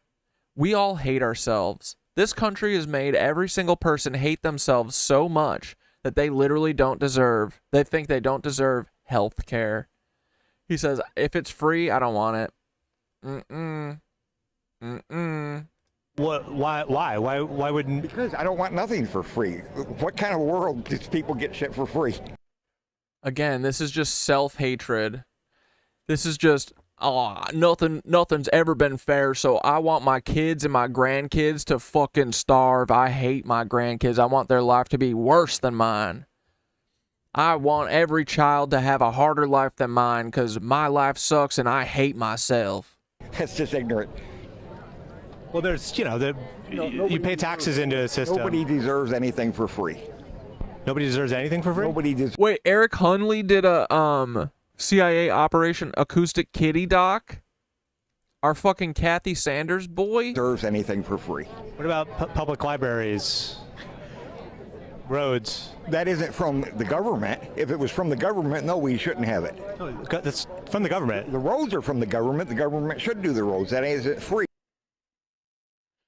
We're we're paying taxes for it. We're paying taxes, so we should have fucking health care, you dumb bitch. Right. Well, you could pay taxes for health care. Well, I don't want to. Everybody just pick their own doctor and go to the doctor they want to. When I need to go to the doctor, I go to the doctor and see them, and I pay them cash. And But you wouldn't want everyone to have the ability to have free health care? No. I wouldn't care if it was a. I don't get it, man. This is honestly just like, I don't know. These people are never gonna die. They're never gonna leave and give us the fucking country. These people work for free for the. He's like, I hate the government. You are the government. You work literally for the government, you dumb bitch, for free. You're doing free labor for the government, you stupid, simple bitch. You dumb bitch. Democrat at this point, I'd vote for anybody who would get rid of the property tax. So property tax is your number one issue. What? Anyway, this guy is so funny. This video is so good. Have to do is say yes to this bill. $100,000, and all I have to do is say yes to this bill inputting a data center, even though the people that I'm supposed to represent don't want it. Yeah. This is the kind of shit I've been waiting for, dude. Holy cow, $200,000. That is awesome.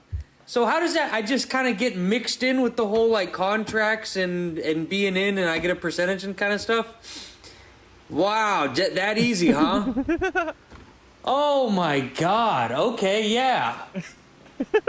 Wow. And this is a terrible idea because water is the number one most important thing, and all the billionaires that run the world even recognize that water is the most important thing coming up these next 50 years, right?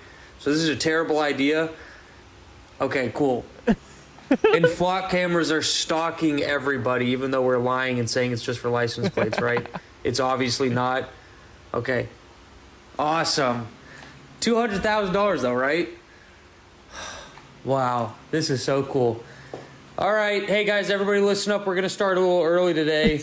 I might have dinner plans tonight to get to. So today we're gonna be voting on proposition blah blah. $100,000, and all I have to do is say yes to this bill inputting a data center. Dude, literally, it's this. This is the exact scenario, but it's for $10,000. $2,500. I get paid that if I fucking destroy my entire community? That's amazing. Wow. Thank you. Okay, I know my comrades understand this very well, but for anyone still trying to connect those dots, let me make it quite simple for you. Spain said no to empire, and now they're paying the price. Forget what the media is telling you. Ceuta is not a migration crisis. It's a geopolitical warfare. When Madrid banned U.S. strikes on Iran from its bases and recognized Palestine, Washington, Tel Aviv, and Rabat didn't just get mad, they weaponized the border. Here's their 6-step playbook. Numero uno, Spain says no to U.S. bases and Israeli arms. Dos, Morocco opens the gates, flooding Ceuta with migrants to trigger a crisis. Tres, Israel arms Morocco with high-tech missiles and kamikaze drones. 4, the U.S. backs the play, aiming to move strategic military bases from Spain to Morocco. 5, the prize, total control over the Strait of Gibraltar. 10% of global trade right there. 6, here's the end game. Morocco deploys troops to enforce Israeli control in Gaza. Human lives as battering rams. Choke points as the prize. Welcome to modern hybrid warfare. Okay, I know my comrades understand this very well, but for any 100%, dude. Is Spain's migration crisis orchestrated? And honestly, it's already over, isn't it? Like, everybody left. They literally were there for like a day and they were like, what the hell? Everyone was saying that y'all were looking for work on Facebook and y'all don't even have food for us. This place fucking sucks, and they all left. For the world, Netanyahu took every wrong decision when it comes to respond to these Hamas attacks. Spain has defamed our heroes. I will not allow any country to wage a diplomatic war against us without paying an immediate price. The Spanish. And Spain's been pretty outspoken about Israel, hasn't it? It's kind of the only place.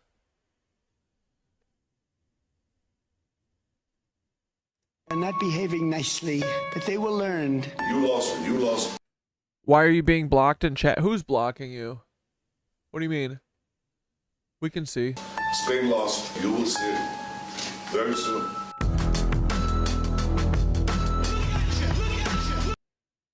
Check your tags on that app. I apparently can't say in chat. What, on YouTube? There's nothing that I'm doing. Like, I can't control what YouTube is suppressing. What are you trying to say? Is it just an auto thing?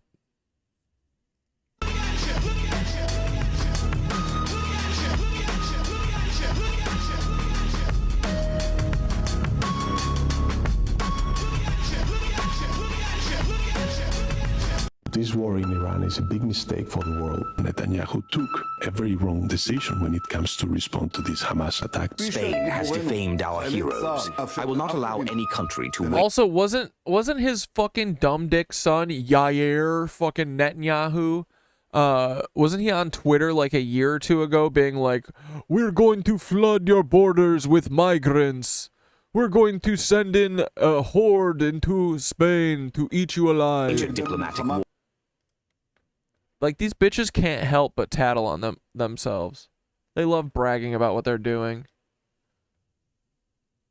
Nothing happens in a vacuum. What's happening right now is Spain is being punished. Punished for what, you might ask? Well, maybe it's them recognizing Palestine in 2024. Maybe it's them putting a full weapons embargo on Israel. Maybe it's them accusing Israel of genocide at the UN. Maybe it's them restricting their airspace in the Iran war. Maybe it's a whole other host of things that Spain has done against America and Israel. Netanyahu even... Oh, Sherlock, you're saying on TikTok. Yeah, TikTok is such buns. Wait, you're saying that you're commenting on my videos and TikTok is deleting it or whatever? Yeah, that makes sense. I mean, dude, they don't even want Ali Mac forever on that godforsaken app. Said that Spain is going to pay for what they've done and said. ספרד הכפישה את גיבורינו, את חיילי צה"ל, חיילי הצבא המוסרי ביותר בעולם. ולכן הנחיתי היום לסלק את נציגי ספרד ממרכז התיאום בקריית גת, לאחר שספרד בחרה שוב ושוב להתייצב נגד ישראל. אני לא מתכוון לאפשר לאף מדינה לנהל נגדנו מלחמה מדינית בלי לשלם על כך מחיר מיידי. Morocco is a Zionist country. Spain is an anti-Zionist country. These two cities, part of Spain, are in northern Africa, but they're not Moroccan and they've never been Moroccan. Morocco got its independence in the 1950s. Spain has had these cities for over 400 years. And now you have all the mainstream media outlets pushing one concise narrative. That Spain is governed by a prime minister called Pedro Sanchez. He's of the Spanish Socialist Workers' Party. There's a sort of Spanish Jeremy Corbyn, isn't absolutely, massively left-wing. Earlier this year... So if he had nuclear weapons, he'd bomb Israel. Yes, yeah. So but you know what I have? He's massively left-wing, and he's the one who let in all these migrants. I haven't seen a single... This is totally not an attack by Israel. Mainstream media outlet covering the over 700,000 illegal Jewish settlers migrating into the West Bank and occupying that territory. Haven't heard the mainstream media talking about that. People from the Trump administration like Marco Rubio himself have even been pushing for a long time for these two cities to be a part of Morocco. Now ask yourself, why would a right-leaning government who is heavily against immigration and pushing the ICE narrative, supporting the idea of African migrants coming into a Western country, why would they support such a seemingly antithetical view? Well, because Spain has to be punished for their anti-Zionism and Morocco has to be rewarded for their pro-Zionism. We also need somewhere to put all these Palestinian refugees that we've created and get them out of Israel, so might as well put them in these new cities owned by Morocco here coming soon. Nothing. Yeah, I mean, they are either going to put them all in a concentration camp or literally evict them soon enough. So Morocco would be a good place for them to put them. I'm sure they would love to do it in Egypt since it's so close, but I don't think Egypt's going to let them. I mean, realistically, they just want to murder them all. So, is it this video, Sherlock? Going viral for a reason. Fox News just had to abruptly end a segment with a Democrat who started saying this was awesome. Honest truth about Donald Trump. What is the number that is fine with you? Is there a benchmark? Is it fine? How many children can be raped? And dude, I wouldn't be if you're fucking protecting the president, I would never bring up the words raping children as like talking about someone else other than Trump, bro. fine. If you're you shouldn't even want to put that in people's heads while you're talking about Trump. in relation, the second you mention diddling kids and Trump in the same couple sentences, all you can think is, oh yeah, Trump's a diddler. To the immigration community. If we're going to talk about children being raped, then we need to hold this pedophile president, Donald Trump, accountable and all those that have been implicated by the Epstein files that the Department of Justice is still not leaking. And they've sent AIPAC after Thomas Massie. He said, got it. Having the temerity to hold Larkin, accountable the thank pedophiles. He dropped fucking temerity on his ass, bro. Control of our government. Thank you. We appreciate your time very much. Bro, literally, too, look at his face. This is like his face. He makes the same face that I made. Remember in my intervention when that cuck David was like, he was like, well, you're always talking about the Nazis. And I go, I didn't say anything about the Nazis. I've been waiting for this moment. Thank you. Literally, he had this in the can, bro. They're like, if they give you an opportunity, if they mention the word pedophiles, drop this on them. To the immigration community. That's it. He goes, if we're going to talk about pedophiles now, let's talk about Trump. We're going to talk about children being raped, then we need to hold this pedophile president, Donald Trump, accountable and all those that have been... He goes... Come on, man. He says, stop talking about this. The Epstein files aren't real. Come on, man. By the Epstein files that the Department of Justice is still not leaking, and they've sent AIPAC after Thomas Massie for having the temerity to hold accountable the pedophiles that are in control of our government. Thank you. Gotta go. We appreciate your time very much. You're Obviously, the best. Fox News won't be having him back on the air anytime soon because what they hate the most is when Americans say But you know what? At the end of the day, he's still a Democrat, so he's always going to sell us out. Truth about this president, about the Trump regime, but we need more leaders like this. We need people speaking out and just saying, DFL, you didn't get your fucking stimulus check yet? Bro, that was years ago. They can see with their own eyes. I'm still living off of mine. It was so good. It was so much money.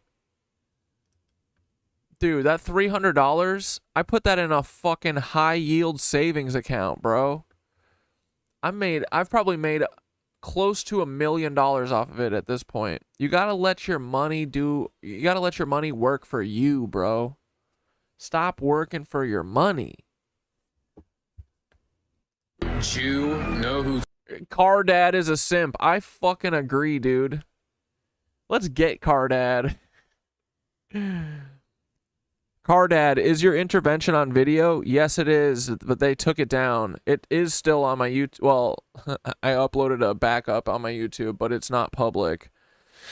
Part of me fucking being able to live the rest of my life in peace is that I am not supposed to put that back up, but I don't know. It exists. Maybe one day there will be a documentary. I don't know. I'm not sure. But until the meantime, we'll always have this.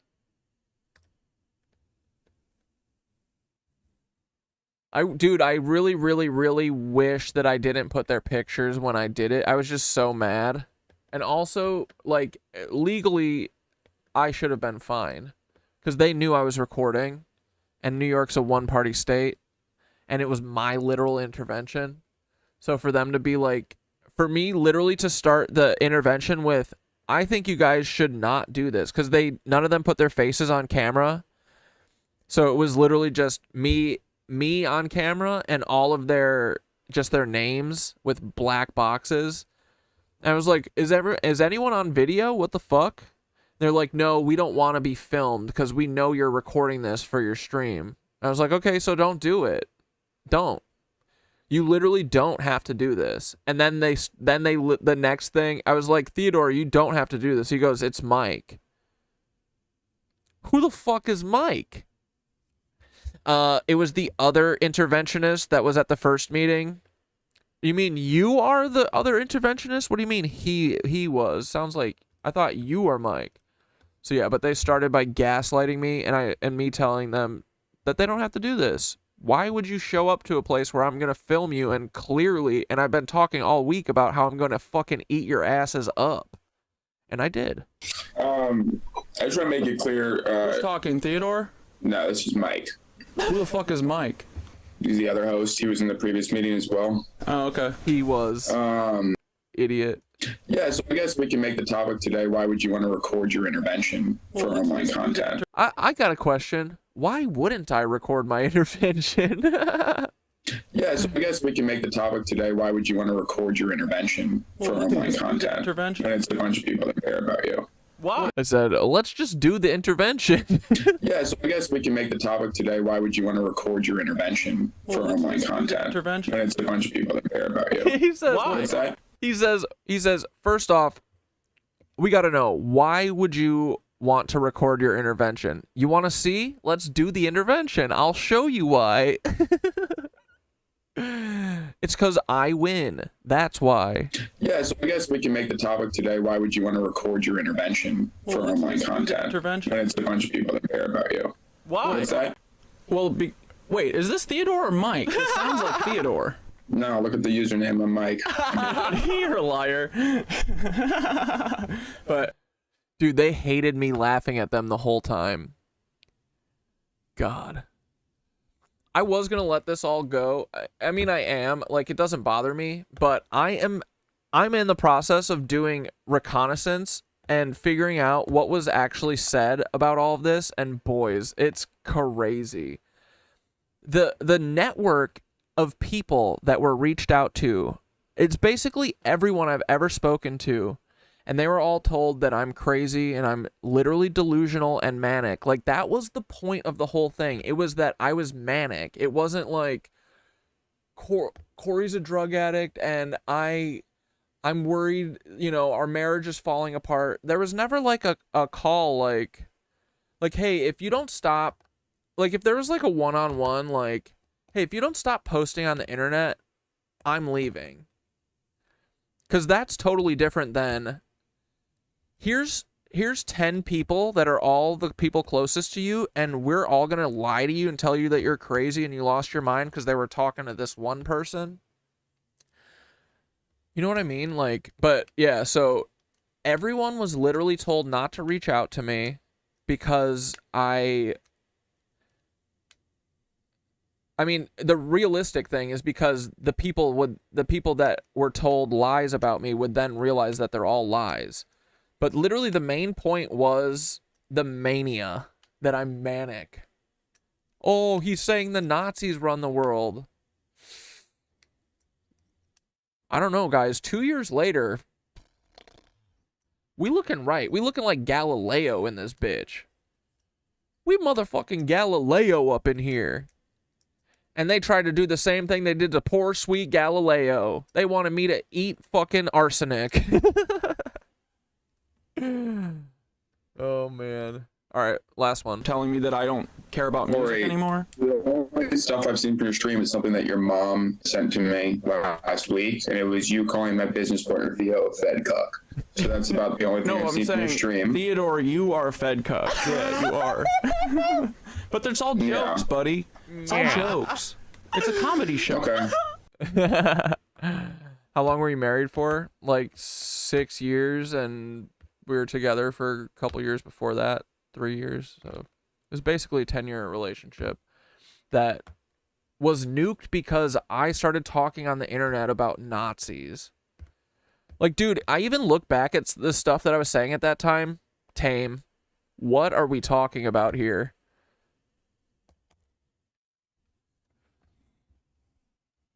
I don't know. It's just crazy to me. That's why I'm literally like, I think we're too on the money. I think people know we're too on the money, bro. Because, yeah, it was never about, like, oh, the marriage is falling apart. The marriage was never tried to, like, be fixed. Like, there was no communication between us. It was just, like, try to convince Corey he's wrong and crazy. Why? Why? Yeah, don't ever get over it. I would never fuck these people. Yeah, no. And by get over it, I mean like I'm totally at peace with it. Honestly, I love that this happened. I am so fucking clear. Like, I was talking to one of my yoga instructors about this the other day, about how we all kind of get in these loops, and it's so easy in relationships too, I think sometimes, when the other, like, you can lose yourself, right? You get lost in like if the other person's energy is overpowering yours or whatever, your energy dwindles, and then you just kind of become stuck in this loop that goes on forever. And this helped me break the loop. Like, I'm such a loyal person for the most part, you know, that like I was never even thinking about getting divorced until they did that. Like, that's like literally the thing that I was like, if you ever did this, I would definitely run away. This is basically all you could do. What up, Mr. Bun? How you doing? How's Mars? Welcome back. But yeah, like, I was like, here's what it was. I was starting to give them the benefit of the doubt that they actually were worried about me. And also something with time too, right? Like, time kind of does this where it makes you go, was I, not that I have ever actually seriously doubted me being wrong in this intervention scenario, but I did start being like, you know what? Maybe these people really were like worried about me, and they actually thought this was the best thing to do. But the person closest to me, that is one, from what I've found out, that is 1,000,000% impossible. 1,000,000,000% impossible. But anyway, so I'm doing a lot more reconnaissance because I got a lot more questions. I'm reaching out to people that I haven't before because I just want to know how this all happened. Because I'm removed now from it, where I honestly don't have like an emotional reaction to it at all anymore. I have to know how this all happened. You know what I mean? So I don't think it's healthy to just be like, nah. Like, no, this is the way that this shit doesn't happen ever again, is you knowing how it worked the first time. So anyway, I'm back exploring because I don't think these people should get away with this. But yeah.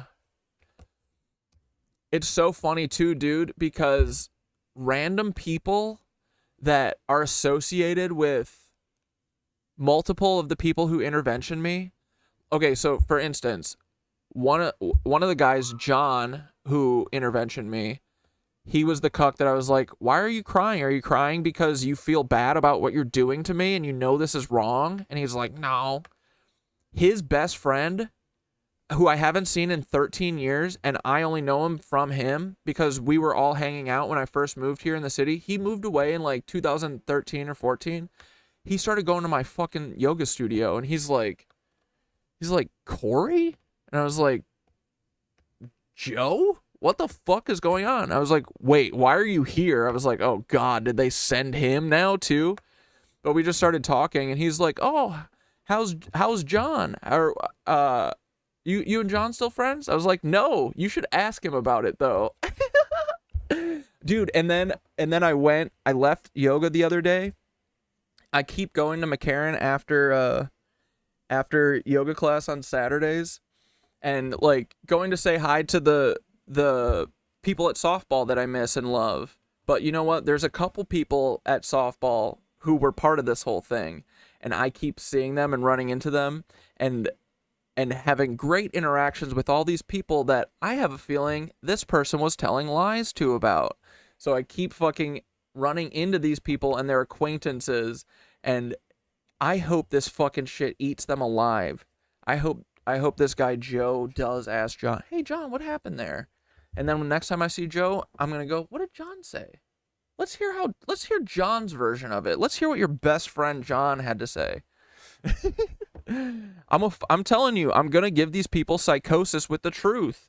And there's no time limit on this. But yeah.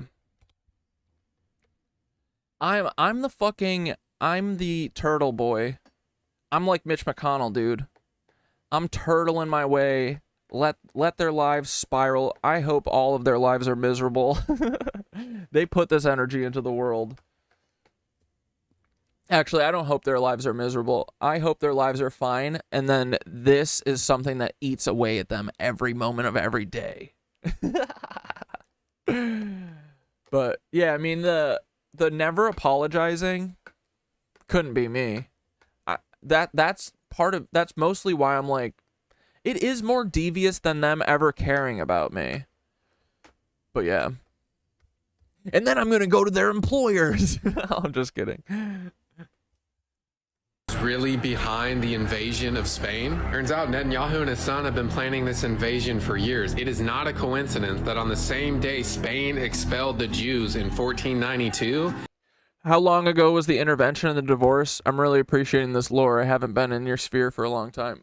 So I think the first intervention was in the fall of 2024.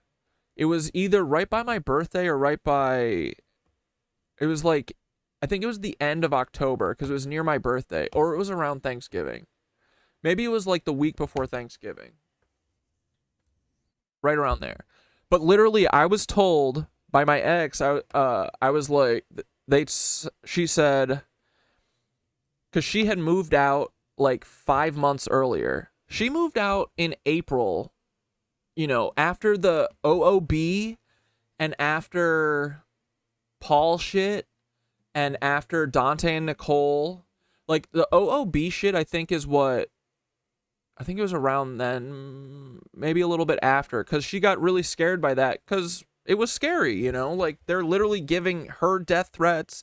Like nothing they did to me they should have done to her, but they did to her and my mom. They were like threatening my mom, trying to scare them, and her whole thing was, you got to get off the internet. You got to stop. And I was like, I'm never fucking stopping. What are you talking about? No. I'm not going to be owned by these losers who work for the FBI. What the fuck? But so she could never see dude,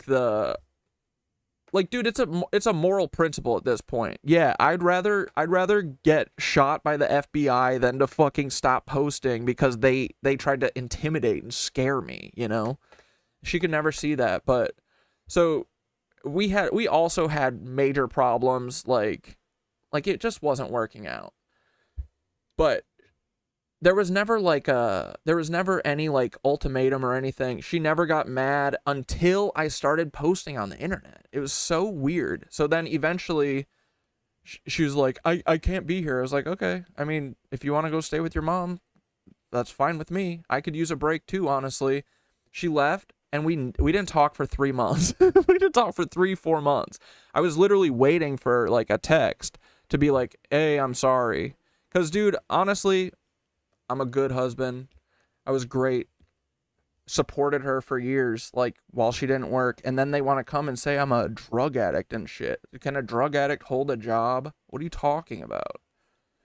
But anyway, so she was gone for like months and months and months. And then come the fall, my birthday or November, she was like, hey, everybody wants to have a Zoom meeting and hang out this weekend. I was like, what do you mean everyone? You and your mom? Because she was like at her mom's in Long Island. And she's like, no, your family and your friends. And I literally texted her the next text. I said, what, like a fucking intervention? And she goes, no, not like an intervention. We all just want to hang out with you. And I was like, dude, this is amazing. Hell yeah. I miss my family. I literally, and it was like, that was like a Wednesday or something, and they were planning it for like Saturday. So the whole time I was like, what are you talking about? Planning a meeting with my family? So the whole time I was like, skeeved out about it, but I was like, there's no way this is actually an intervention. And I showed up to the meeting with, I made myself tea, I made myself fucking my stew for lunch so I could sit there, you know, it was like we were supposed to be having like a lunch meeting hangout. Literally it opened with this guy, this voice. I just want to make it clear. Who's talking, Theodore? But so the recording of this is not from the first intervention. The first intervention, I was like, well, I was confused at first because I jumped on the call and they were like, hey, so I've got a bunch of people here who love you and care about you, and they muted me. And I'm sitting there like, what the fuck is going on? And they all proceeded to go around in a circle for 1 whole hour telling me I'm a drug addict and I'm crazy. I'm nuts. I'm fucking insane. I'm ruining my life. I was like, what are you talking? My life is great, honestly. Honestly, since my wife has left, I've been feeling way better. And so literally by the end of this intervention where they were dude, they said that, I was like, what do you guys want? I was like, you want me to stop posting? And they're like, no, it's not about you posting. It's not about what you're saying on the internet. We think you're manic. And I was like, so manic about what? Manic about the shit I'm saying on the internet? Who fucking cares? I was like, is this America? I can say whatever the fuck I want. Like, and honestly, this shit is tame. Saying the Nazis run the fucking world? Who cares? Who fucking cares? And so by the end of that meeting, I was like, I was in shock and I was pissed off and fucking like totally thrown off. And I ended that and I made a video and I was like, these motherfuckers are literally, oh wait, sorry. Because the big thing, it's not that they were trying to get me to stop. They wanted me to go willingly to a fucking rehab in Florida. They said, they were like over and over, are you willing to accept help and take this trip to Florida? And I was like, how long are you talking about? They were like, just like a month. I was like, what the fuck? I'm not taking a month off to go to Florida to a fucking rehab. And by rehab, they mean reprogramming facility.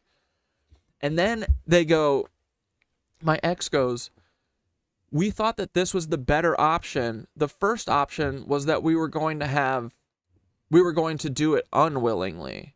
But I don't think that that's the right move. I was like, wait, you don't think that's the right move? You were going to fucking kidnap me like a little fucking kid? Like you're going to take me to some fucking like wilderness camp? Like I'm a fucking teenager? What are you like a kid who like runs away from home?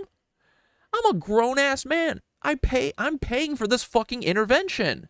I was like, whose money are you using for this? That my ex's? That's my money.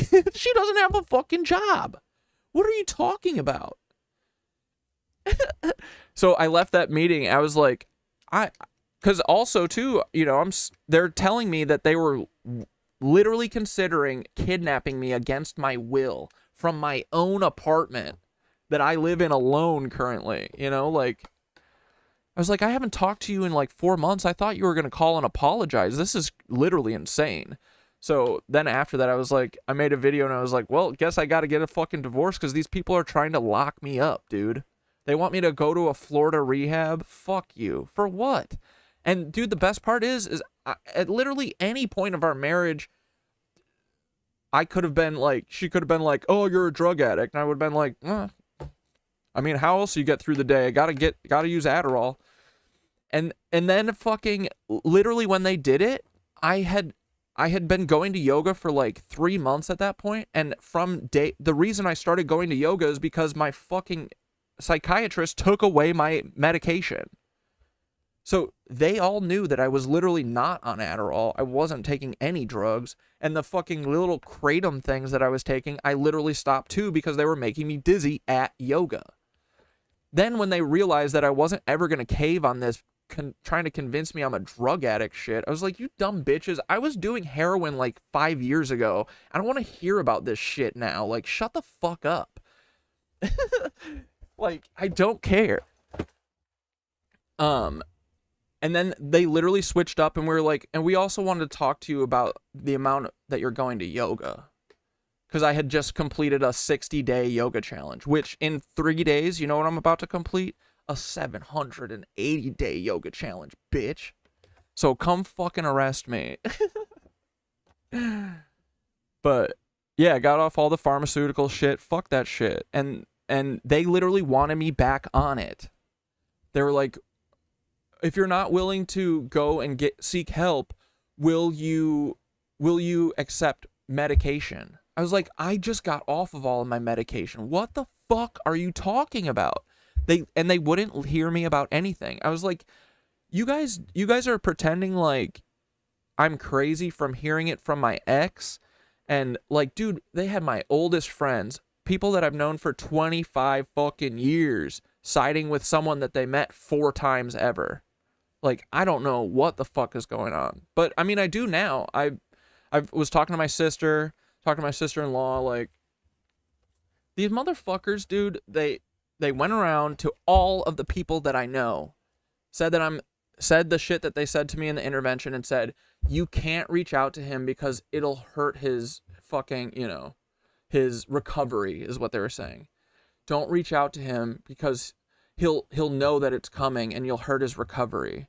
So do you think that any of those people got called back and they were like, hey, actually, everything we told you about Corey was actually a lie.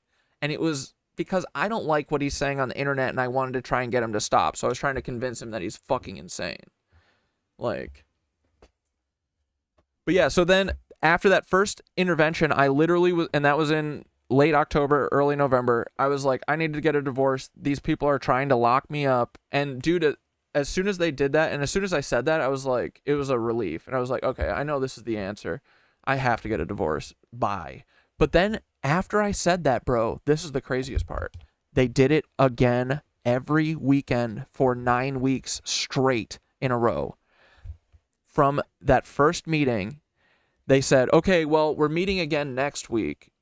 And I was like, I'm not fucking seeing any of you people again. What are you talking about?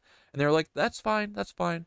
We're going to come here. We're going to meet. And I was like, meet about what? You're going to meet with my ex-wife and all of my friends and talk about me who's not there? And they're like, yeah. They did that for 9 weeks in a row, bro. And then finally on the 9th one, I was like, you know what? Or no, because there was the third one. The third one, I was like, okay, I'm going to come in completely rationally, be normal. I'm not going to freak out. I'm not going to yell. I'm not going to, swear at them and tell Theodore he's a fucking cuck, fed cuck or whatever. I'm going to be normal. And I did that and it was perfect. And I literally didn't lose my cool. I was totally fine. And then afterwards, they were like, I was like, once I show them that I'm fine, they'll give it up.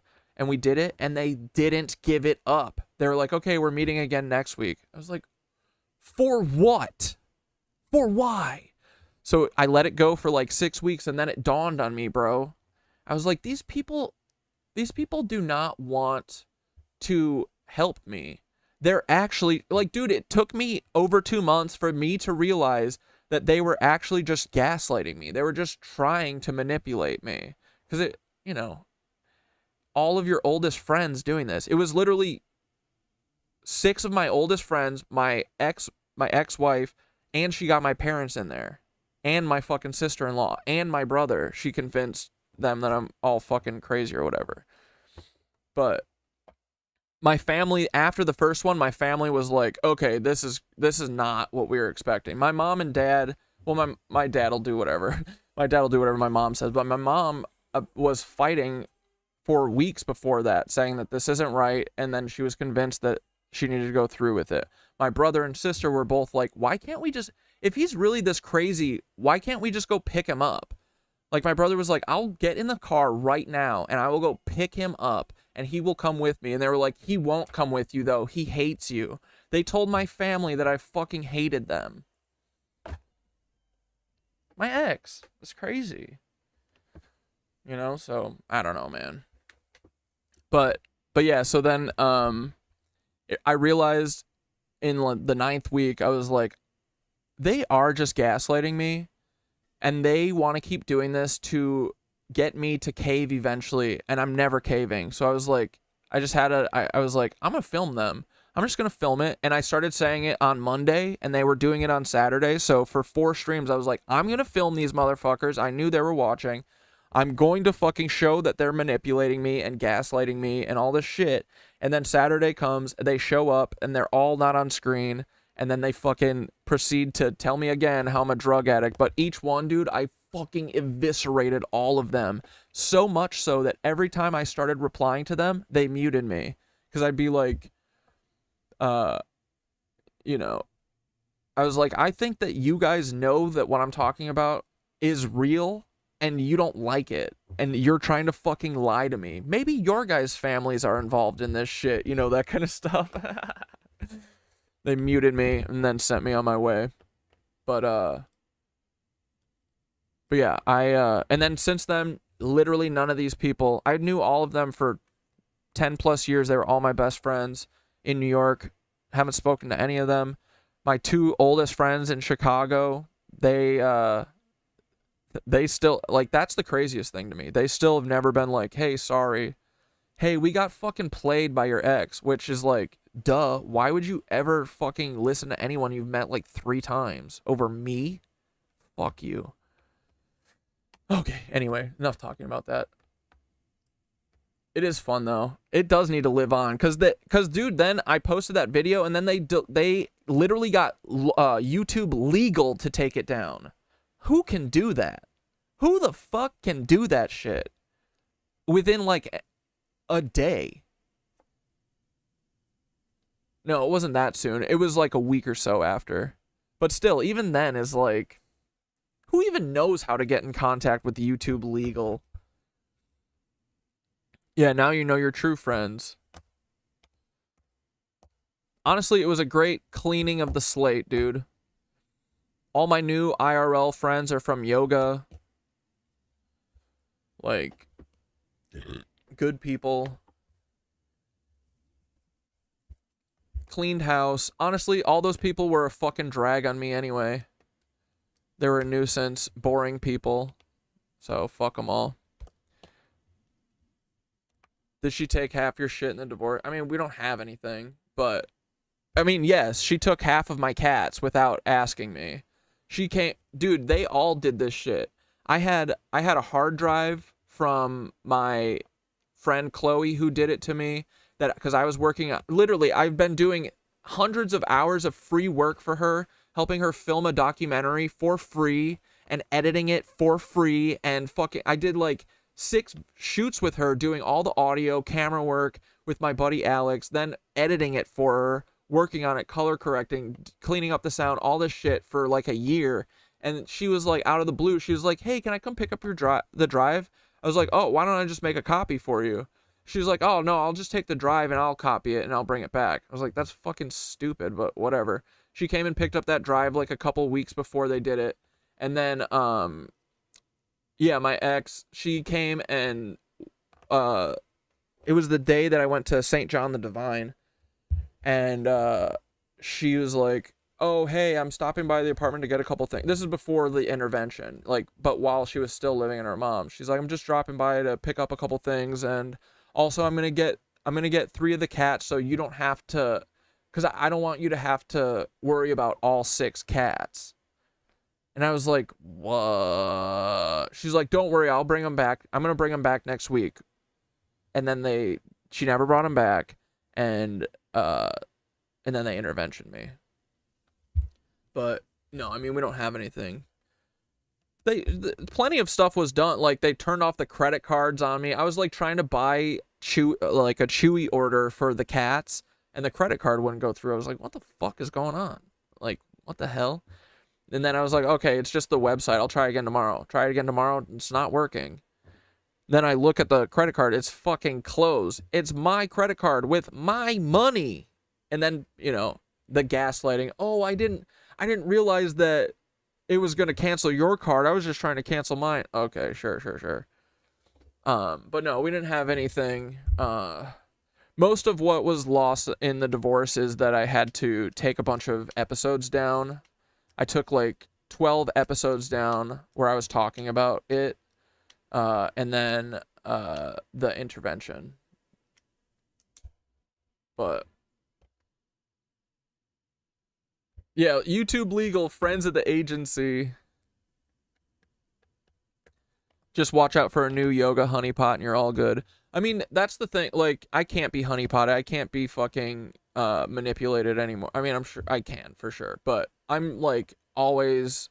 I am learning to not give my energy anymore to be... To like, in a way that can be manipulated. You know what I mean? Or like... But yeah, I mean... that sucks too, is like it makes you so fucking paranoid. I don't want to be a paranoid person, but you have to be. You have to be like, who's this? Why is this person talking to me? This person I just met, who is this? Is there any way that they could be fucking with me? Probably, you know. But yeah, I mean, the whole intervention definitely made me more paranoid, but I'm trying not to be. Because I can protect myself. Fuck them. They're never going to get me to do anything I don't want to do. I'm literally Timothy. I would have pulled a knife on all of them. I did. I pulled a metaphorical knife on all of them, bro, and shanked their asses. If someone did that to me, I'd be in the backseat of their car with a Scream mask on. Yeah, dude, and literally my mom was like, after the first intervention, because my mom didn't, I don't think she realized how...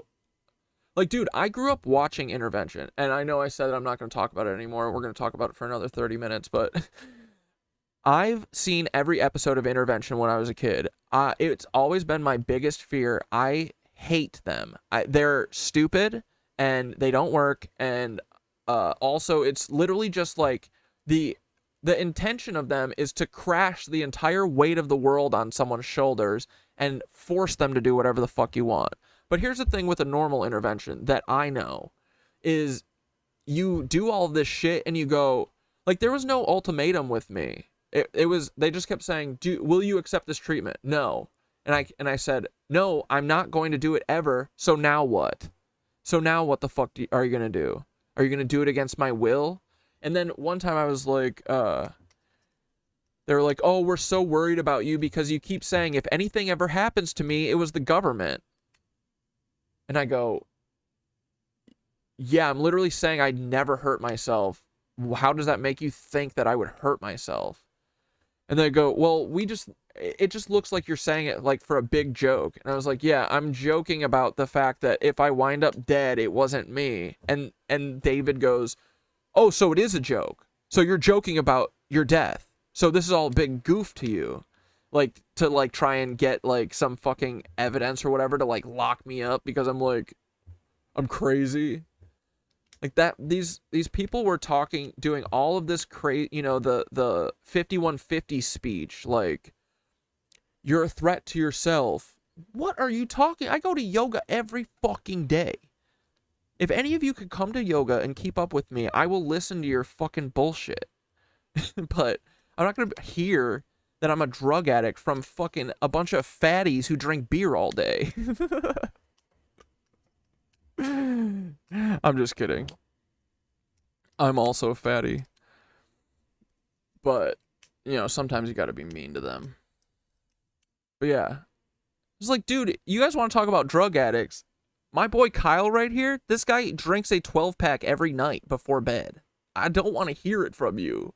Ever. You motherfuckers. But yeah, wild times. And I agree. I do think that I should not get over it ever. And because, dude, they took the video down, so the only way that it lives is through me talking about it. And honestly, I hope that I think the biggest thing is that they wanted it down because this happens a lot. These interventions and shit, they be doing this to people who mouth off.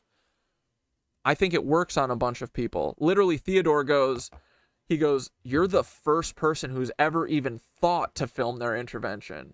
It's like, bitch, what are you talking about? Have you ever seen Intervention the show? All of those are filmed, dumbass. And which is how I know that, oh, I didn't finish my thought before. An intervention, they go, hey, you're a fucking awful person, and if you don't go to rehab, we're never going to support you in any way again. We're not going to give you money. We're not going to let you sleep at our house. But here's the thing. they literally had nothing to hold over my head. There was nothing that, like, they could cut them talking to me off, but I had already done that because I was sick of listening to them. I tried to talk to these people about this shit because they were the most trusted people, and I was like, hey, I want you guys to check my work. Hey, do you think that these Nazis might be a real thing? And they were all like, they all freaked out. But there's, you know, you usually go, hey, if you don't go to rehab, we're going to cut you off. I was like, cool, cut me off. I'm cutting you off. But no, they wanted to do it for 9 additional weeks. Sorry, that's not what an intervention is. Intervention is a one and done. One and done forever. But yeah.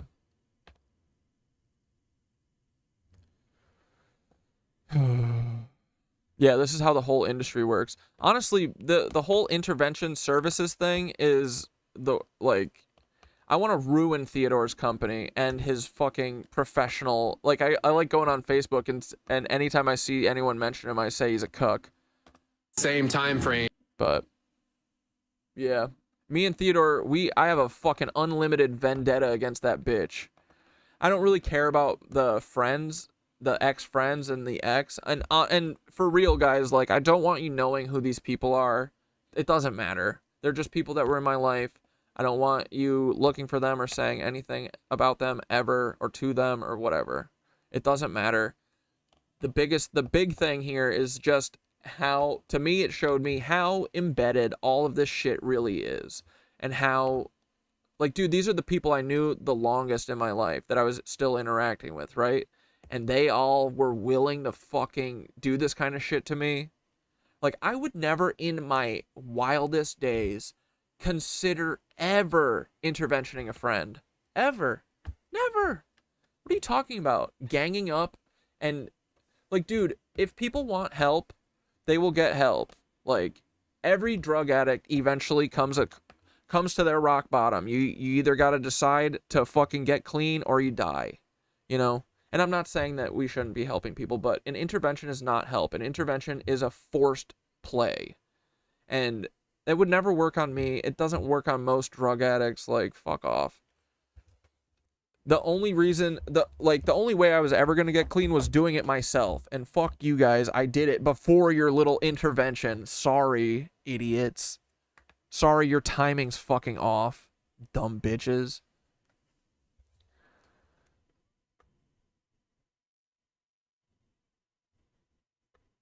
Do you think that people fully grasp that we will die someday and be gone forever, or do you think people are emotionally detached from it? I mean, well, that's like one of the reasons, right? Like, why I think that we're here to, for the most part, like, you know, you are what your actions and your decisions and your fucking morals and that kind of shit, right? Like,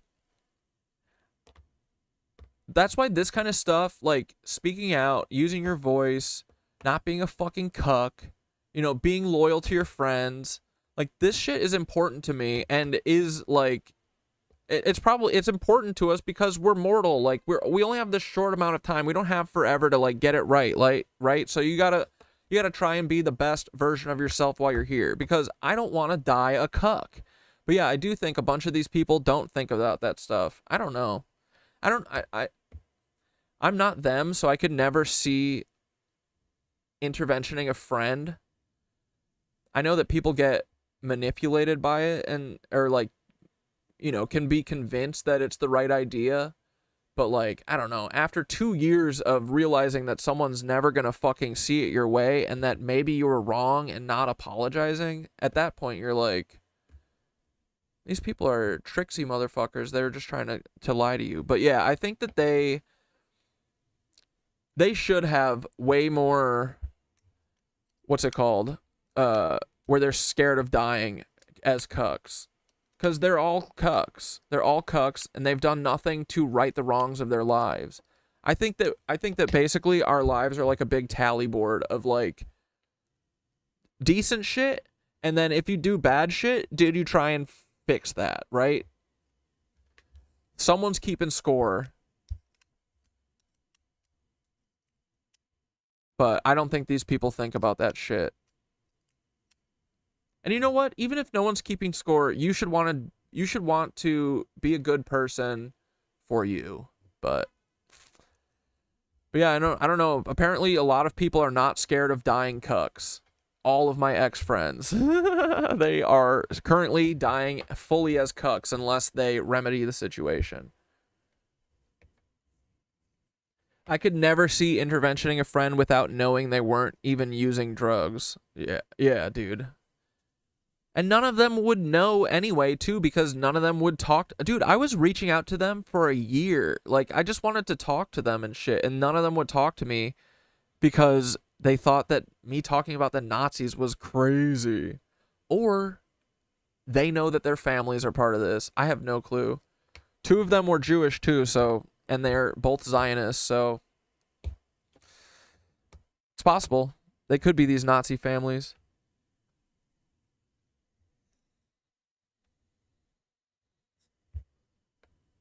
All right. Sorry, no more ranting. So this is Corey rant night. I guess I do need to smoke weed.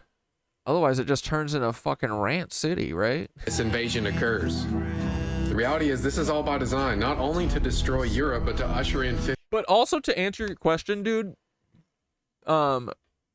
people not fully grasping dying. Yeah, I mean, that's what religion and all this shit is for, right? It's because people are scared of dying.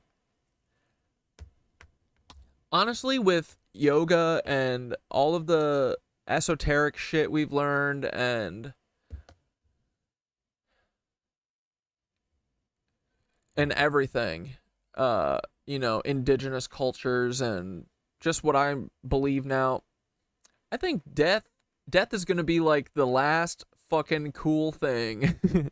I don't want to see it anytime soon, but I don't think I'm scared of it the way that other people are.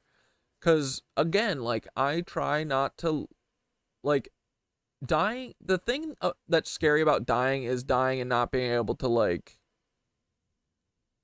yeah, right your wrongs, I feel.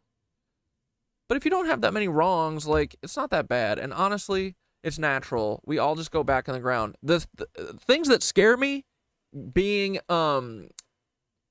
fucking cremated, put in a metal casket, or the fucking water cremation. Remember when we watched that? Those things scare me. I want to be wrapped in a cloth and put under a tree in the ground. That doesn't sound scary to me.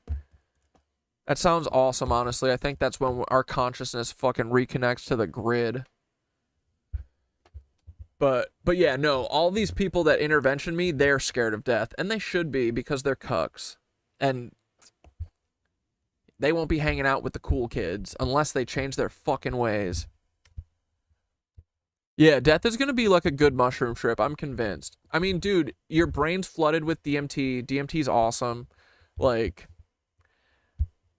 I think that, and also, dude, if you've ever, like, and, you know, this is like, if you get, like, in a freak accident or something, I think people are always scared of, like, dying in like, I don't know.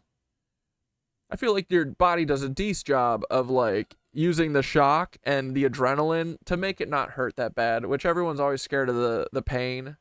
So if it's like a freak accident or quick, it's fine. Dying of, like, cancer or something, that scares me. I'd probably do, like, I'm scared of, like, dying a brutal slow death. Not scared, but, like, I would do something about that probably, you know what I mean? But I don't know. I'm also not a badass, so probably not. Although, doing something about it could be your one last big hit, you know what I mean? Ride that fucking pony, ride the dragon, hop on the monkey. Oh, dementia. Dementia terrifies me. Yeah, if I ever get dementia, it's tasked on one of you to put a fucking bullet in my brain. I don't want that shit.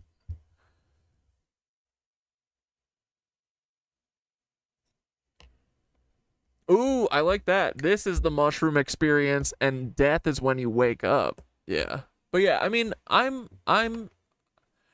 don't think that this is it. I am believing in the I think our spirit has always been here. I fuck with that hard. So I think it'll just be part of the journey. It doesn't terrify me the way that it used to. But yeah, I feel like, and yoga too, I feel like really, I don't know, getting in touch with your breath and nature and all that kind of shit, like, it kind of demystifies it and doesn't make it so scary. The big nap ain't gonna be that bad, but I don't want it anytime soon. I got so much life to live. We all do. None of us are gonna get cucked. We're all gonna live to 1,000,000, okay, guys? Yeah, there's infinite experience out there for the spirit. I like that. I've had NDEs and the pain isn't bad. Yeah. Yeah, I mean, the couple times that I've, like, seriously hurt myself for hours, I mean, it took hours for me to even feel the pain. You get that adrenaline rush, so hopefully whatever happens, it'll be over by then, and then you'll be floating with fucking Thoth and, I don't know, in the astral. Honestly too, eternally bumping, I always saw myself dying young and to something stupid like drugs. So now I literally wake up every day, I'm like, every breath is kind of like a gift. I kind of like thinking like that now. It's awesome. It's true. Breathing is fucking sick. Feels good. But yeah, I don't know. It's the last thing, it's like literally the only thing no one has done yet that's alive, right? Like, they've been gatekeeping this shit. You only get to experience it once. Well, in this form, I think, but...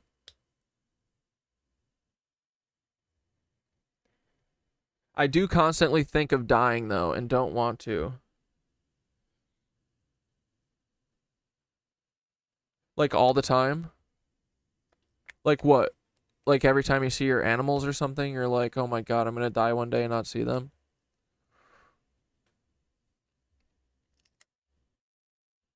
I don't think, I mean, I feel like, I mean, I do think about it every time I do Savasana, just because I'm like, oh, the Savasana is corpse pose, and I literally think that yoga is kind of preparing you for accepting death eventually, and it not being scary.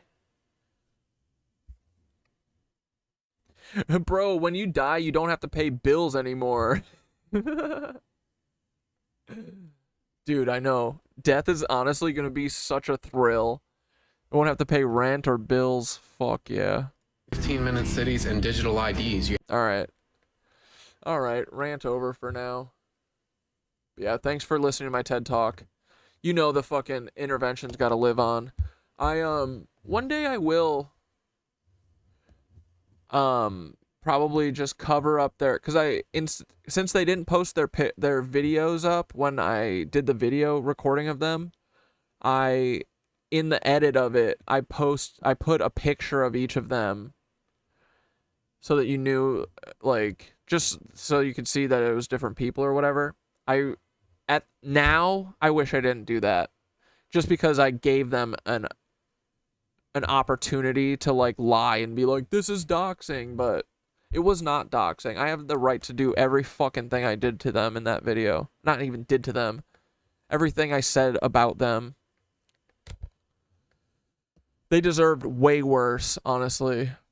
But, yeah.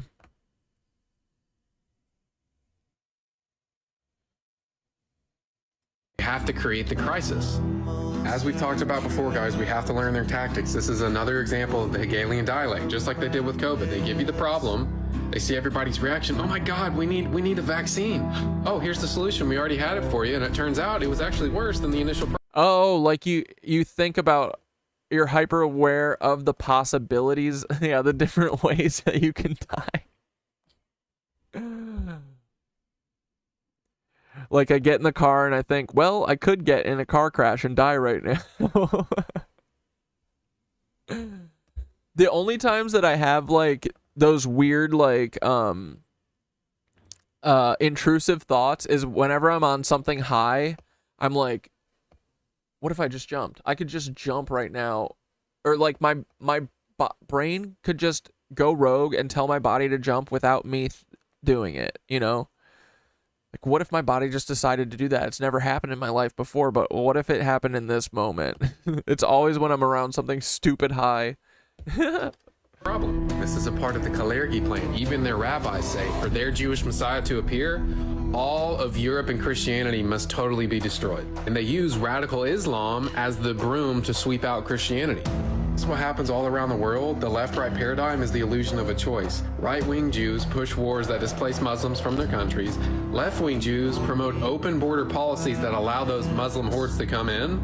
This all allows Israel to become a dominant world power. Subsequently, while we all get weaker and they get stronger. But this is also what they do on a global scale. It's not even just to Israel. Now, look, you already have clowns coming out here and telling you the reason why you need to vote Republican is so that this won't happen. Like I said, they're two wings of the same bird.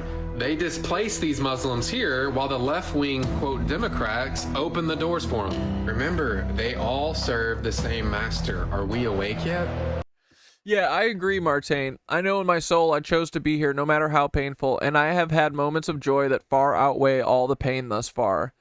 And too, dude, like, you think about, like, yeah, and for sure, I feel like I've definitely had way more fun and good times that far outweigh the bad. We could absolutely have way more of it. But also, sometimes you're like, are those good the good incredible feelings that happen sometimes, or the happenstance, the beautiful coincidences of life, like, would those happen if life wasn't misery occasionally, you know?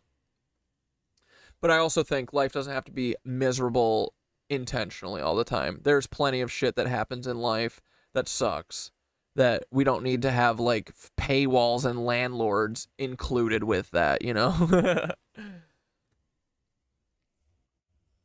But yeah, I've taken joy in the small things. Fuck yeah, dude. Do you know? Okay, this one is pretty funny. This was pretty funny. When all the YNs, homeboys, crackers, and rednecks finally team up their horses, stolen Hellcats, and their pickups, the satanic elite pedo billionaires will flee like rats to their bunkers. It is time we come together, my... Now, this is the most dangerous shit in the world right here, my niggoyums. Bro, this might solve racism. I can't say this word, but I fuck with it, and I like it. I swear to God, my niggoyums. Boys, we're all one, right? We're all fucking one. We got a problem, and we need to solve that bitch together. I can't have no guns, but I'll punch on shit, and you can give me one of them bats with the spikes in it, you heard? Yeah, Lucille. I'm smacking something, but hey, we can do this. We can do this. I know everybody got a shiesty. Eternally bumping is not with the Martain. Fuck that life bend shit with a few good times. I never chose this. That's true too. Yeah. I mean, no, none of us fucking chose to have life be like this. Maybe we chose to come fight back against it though. We know some people, y'all gotta keep that other shiesty in the fucking house, the one with the cone on it, the white one. Leave that one in the house, go get you a Nike shiesty. You can put a K on that motherfucker so we can identify y'all. We know y'all on this side, but we against some bigger shit. You understand? So we gonna separate the hate and focus this shit on one singular group. The niggas that's entirely too freaky when it passed freaky and turn into pedophile and incest. You understand? I'm fucking with it. My niggoyums, it's time to come together.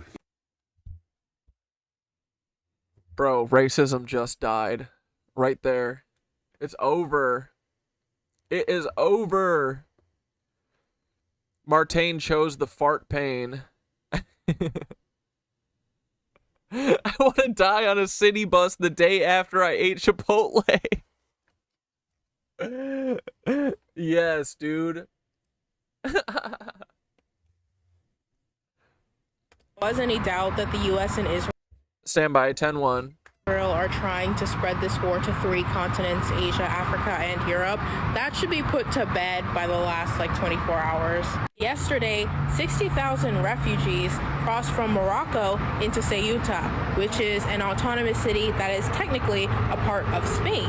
And Ceuta is at the opposite end of Spain at the narrowest point of the Strait of Gibraltar, which controls a large portion of trade that goes through the old world. It just so happens to be one of the ideal locations that someone would pick if they wanted to blockade the blockade that Iran has in the Strait of Hormuz. Now, the New York Times spoke to several of these refugees, 2/3 of whom have already returned to Morocco, and found that many of them said they were being encouraged to invade the city by Moroccan authorities. Why would Morocco do such a thing? Let's try to remember that the U.S. is one of the only countries, alongside Israel, that recognizes Morocco's illegal occupation of Western Sahara. Why did the U.S. recognize that occupation? Because Morocco agreed to recognize Israel. Morocco is one of Israel's footholds in Africa, and it is clearly being used to both threaten Iran and punish Spain, one of the most pro-Palestine countries out there, as well as stir up more panic about Muslim refugees in Europe, which Israel has conducted polls on and found to be the best way for them to advance their agenda in the hearts and minds of Western society. The U.S. and Israel cannot fight Iran in Iran. They cannot fight Iran when it is a regional war. So now they're going to try to turn this whole thing into a world war. And they are still going to lose. Yeah, fucking losers. All to hide pedophilia. What a world we live in, right?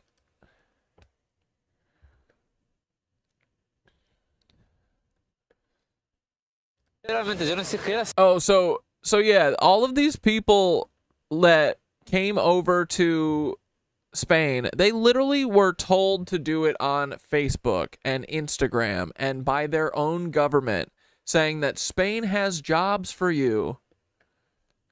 He says, to be honest, I don't even know why I've come. I'm heading back now. There's nothing here. What are we doing? It's not good at all. It's not fun either. What's more, I mean, people are dying here. I beg you, please, if you haven't come yet, don't come. Don't do it. I feel bad for most of these people. They're like not even bad.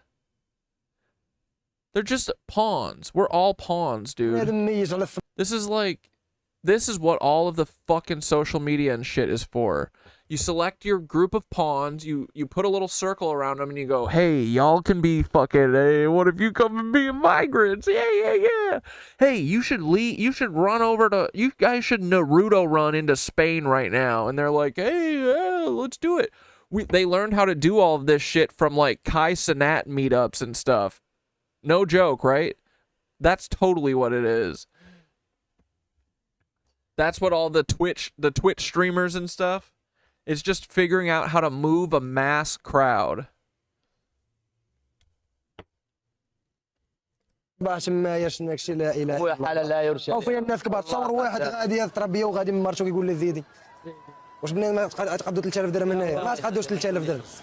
really think a salary of 3,000 Moroccan dirhams is enough?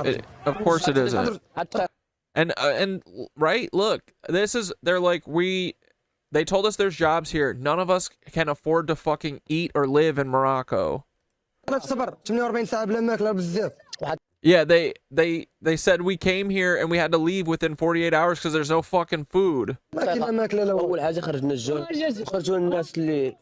reason was that some Spaniards of Moroccan origin living in Ceuta attacked us.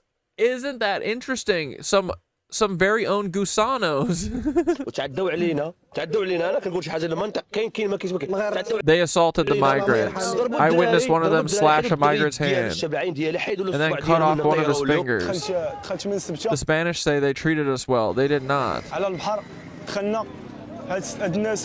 First, they close off all the shops and denied us all means of living.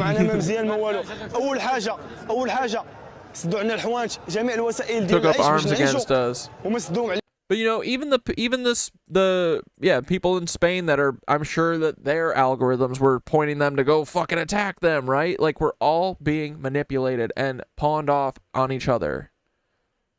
Oh, the Charlie Kirk group, get them to fight the Hassan Piker group. And at the end of the day, we're never cutting the heads off of pedophilic billionaires, which is really the fun that he's talking about. He said it's not even fun here. You know what would be fun? Guillotining Jeff Bezos. That sounds so fun, dude. All of us meeting in the town square, getting him and his fucking Mar-a-Lago-faced wife up on a big old wooden stand, watching them scream and beg and plead with us while all of us are like, no! And then just one swift, wink. That's it. Just a nudge. We'll just nudge Jeff Bezos' head off of him. Here, you know what keeps me happy and alive? This. Dave dancing. Got him going crazy for that poo, nah. I get what I Wait want. for I it. got that ooh shalaka. Oh. He do what I say for that Bust it down. Outfit came from Shein. Person his it too. Just got my hair done. I make them brand new. Dave's so fucking funny, dude.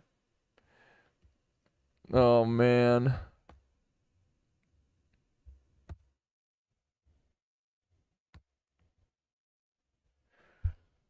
Yeah, George Carlin nailed it decades ago. It's a big club and we ain't in it. The wealthy politicians, corporate club control the working people and take our money. You know what sounds fun? Borrowing back the billionaire compounds for public use. Yeah, dude, Dave's dad bod dancing is one of my favorite things. Bumba clock my rod to talk. Got him going crazy for that poo, nah. I get what I want, I got that ooh shalaka. He do what I say for that da. Dude, he's getting stanky with it.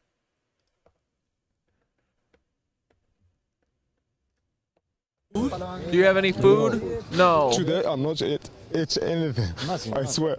I don't have the cousin for. No problem, bro.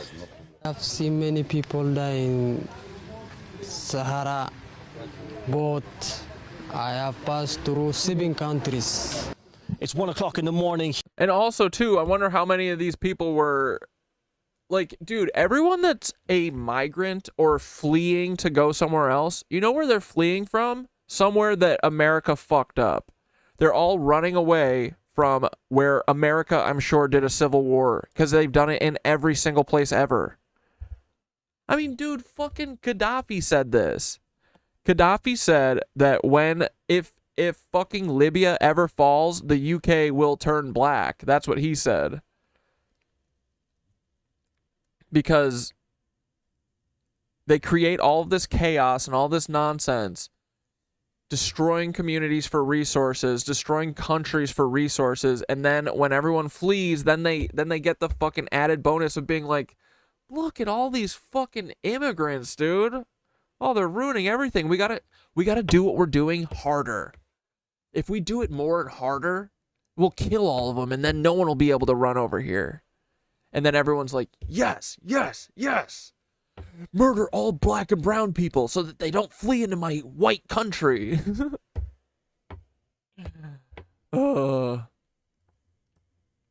Here in Seoul. That's eventually what they want us all to believe. And so far, they're doing a good job of making a bunch of people believe that. The scene of the largest irregular movement of migrants in the history of the European Union. Some 60,000 people crossed into Spain from Morocco. Many thousands. Yeah, I just went on a rant about intervention again. You didn't miss much. Thousands of them. The Spanish government is saying 48,000 and more have already returned, but we're here on the streets of Ceuta and we can still see hundreds of migrants sleeping rough. As you can see behind me, some people are still coming. There's no food, there's no water for many of those sleeping rough. This humanitarian tragedy continues here in Ceuta. Ceuta.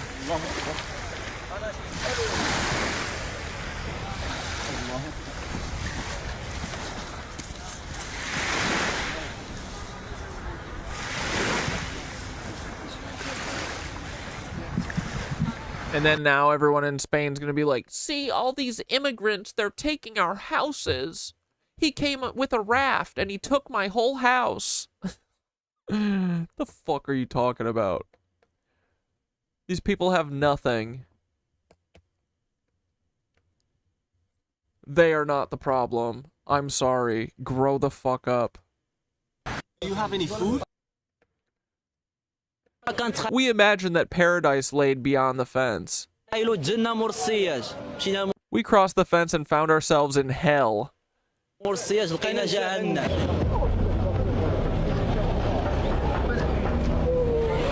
And dude, again, I think they said there was like 60,000 migrants. There were already like 50,000 already went home. So, who cares?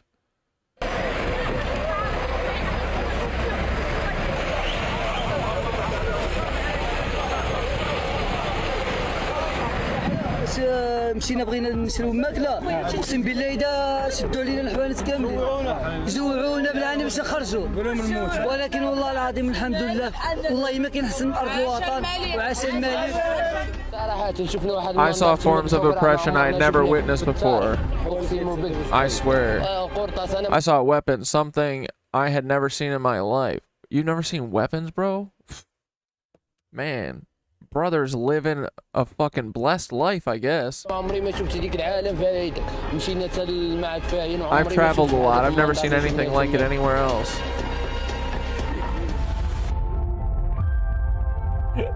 They washed up on the beach like Tom Hanks and stole our whole country. Them and Wilson, dude. They brought their volleyball on our beach and stole they stole the castle. They stole our capital, everything, bro. We don't got nothing left. What up, Girl Friday? Girl, it's Sunday. Ooh. Boys, I will say, rant streams, when we're just fucking yapping, this shit flies. It's already almost 9:11. 9 minutes, boys.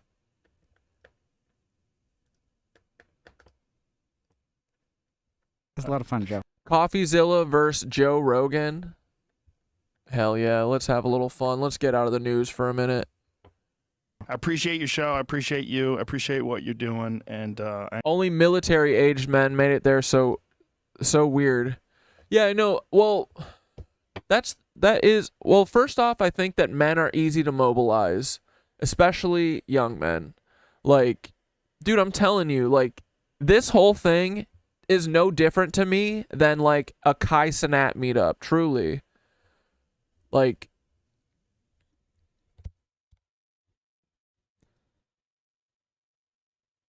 but yeah, I mean, it's mostly young men because that's going to be the most threatening and scary to Spain, right? To Ceuta. And also, I'm sure it's another thing where just, you know, Morocco wants to get rid of them and then probably steal all their wives.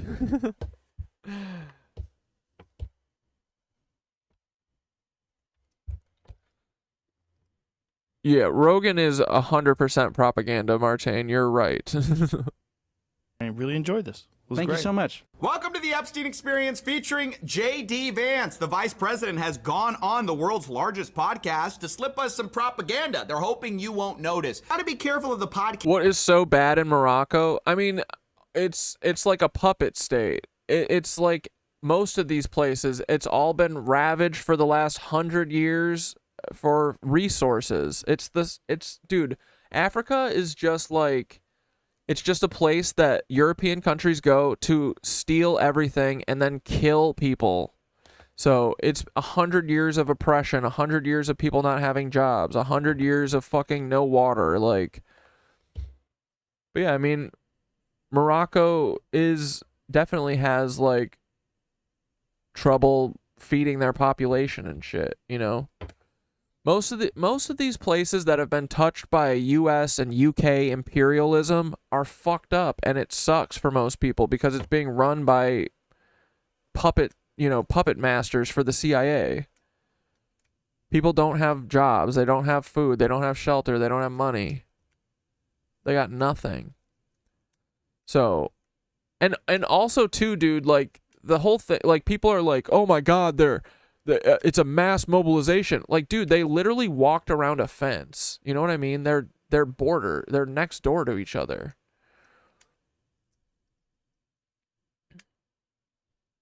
So, if you're fucking sitting around like you don't got a job, and there's no Home Depots to like chill in the parking lot and hope that you can get a cash job or whatever. Someone goes, "Yo, the fucking border to Spain's open. They got fucking jobs." You're going, "I ain't got nothing going on today. I have no job. I have no food. Might as well. Let's go for a walk." Easy. Yeah, I just see them as us in 10 years or less. Honestly, dude, like we like the sooner everyone can see all of these people, see yourself in all of these people, like we all know this, but literally no one is safe from homelessness. No one is safe from losing their job. No one is safe from losing their house. Like, we're all very close. We're all within a month of that being us. Bro, you miss 3 meals and see if you're willing to jump a fence. I mean, yeah, miss three days of meals and see if you're willing to go around a fence.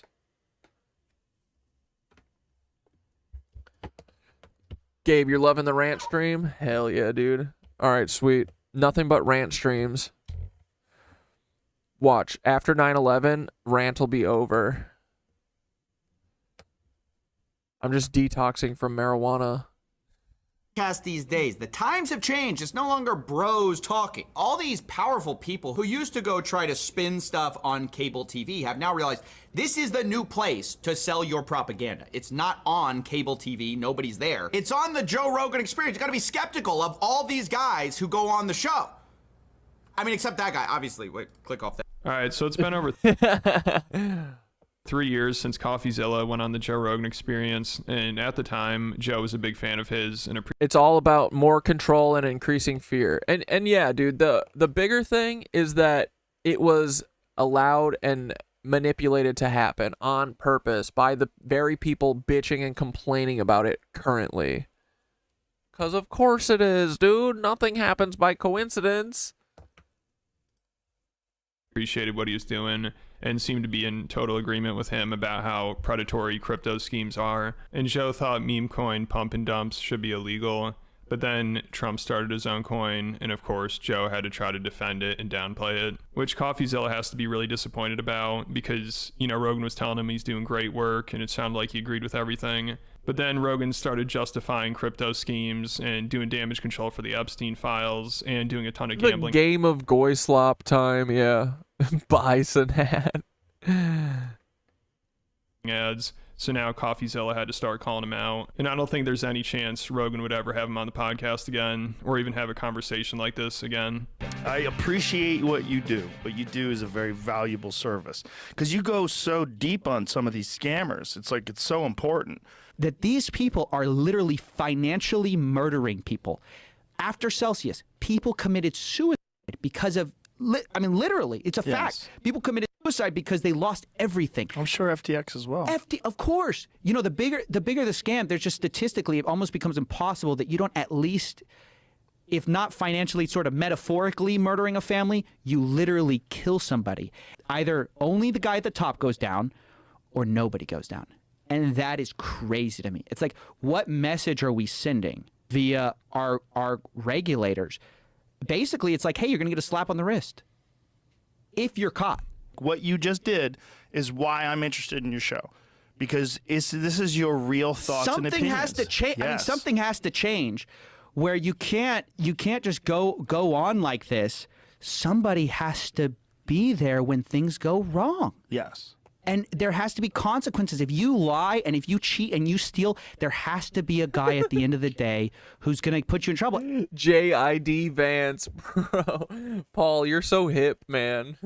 And I think a YouTube video is not nearly enough. This is why I'm constantly saying, like, can someone from the government get involved? Like, go lock this guy up. Go lock somebody. So Trump decided to get involved by starting Trump Coin and Melania Coin. After that, CoffeeZilla seemed to almost lose hope. He couldn't believe it. I mean, he spends all this time trying to expose how nefarious meme coins are and deter people from taking advantage of their followers by starting one. Then the president of the United States launches one and just cashes in. He made $635 million from his coin, and it's down almost 99% from its peak. So he looted these people, and if the president is doing this shit, what kind of precedent does that set?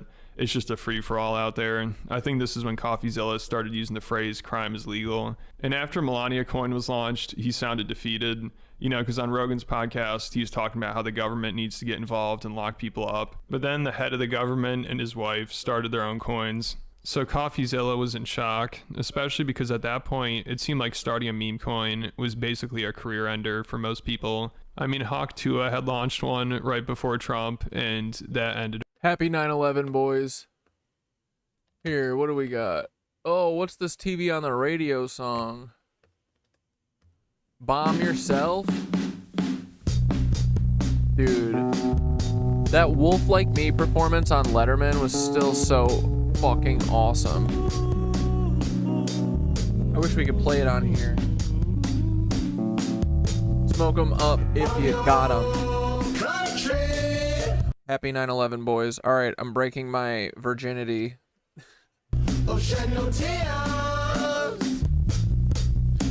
Rant over. Shit, it's cashed.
Here we go. Now I'm about to pop my cherry.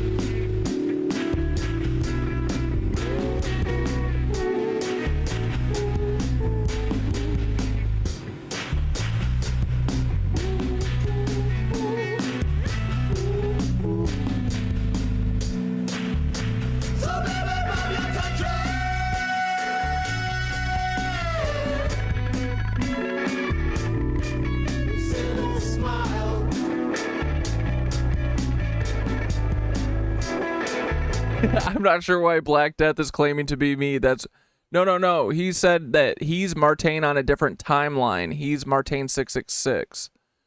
It's a different version of you. Black Death's just joking. Don't worry. This is TV on the radio.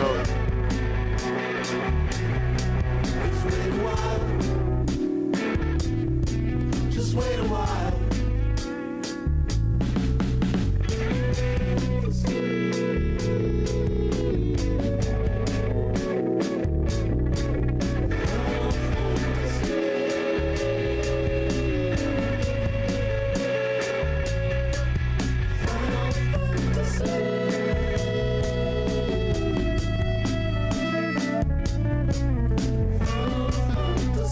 I rode my bike past Reggie Watts the other day. He must live in Williamsburg.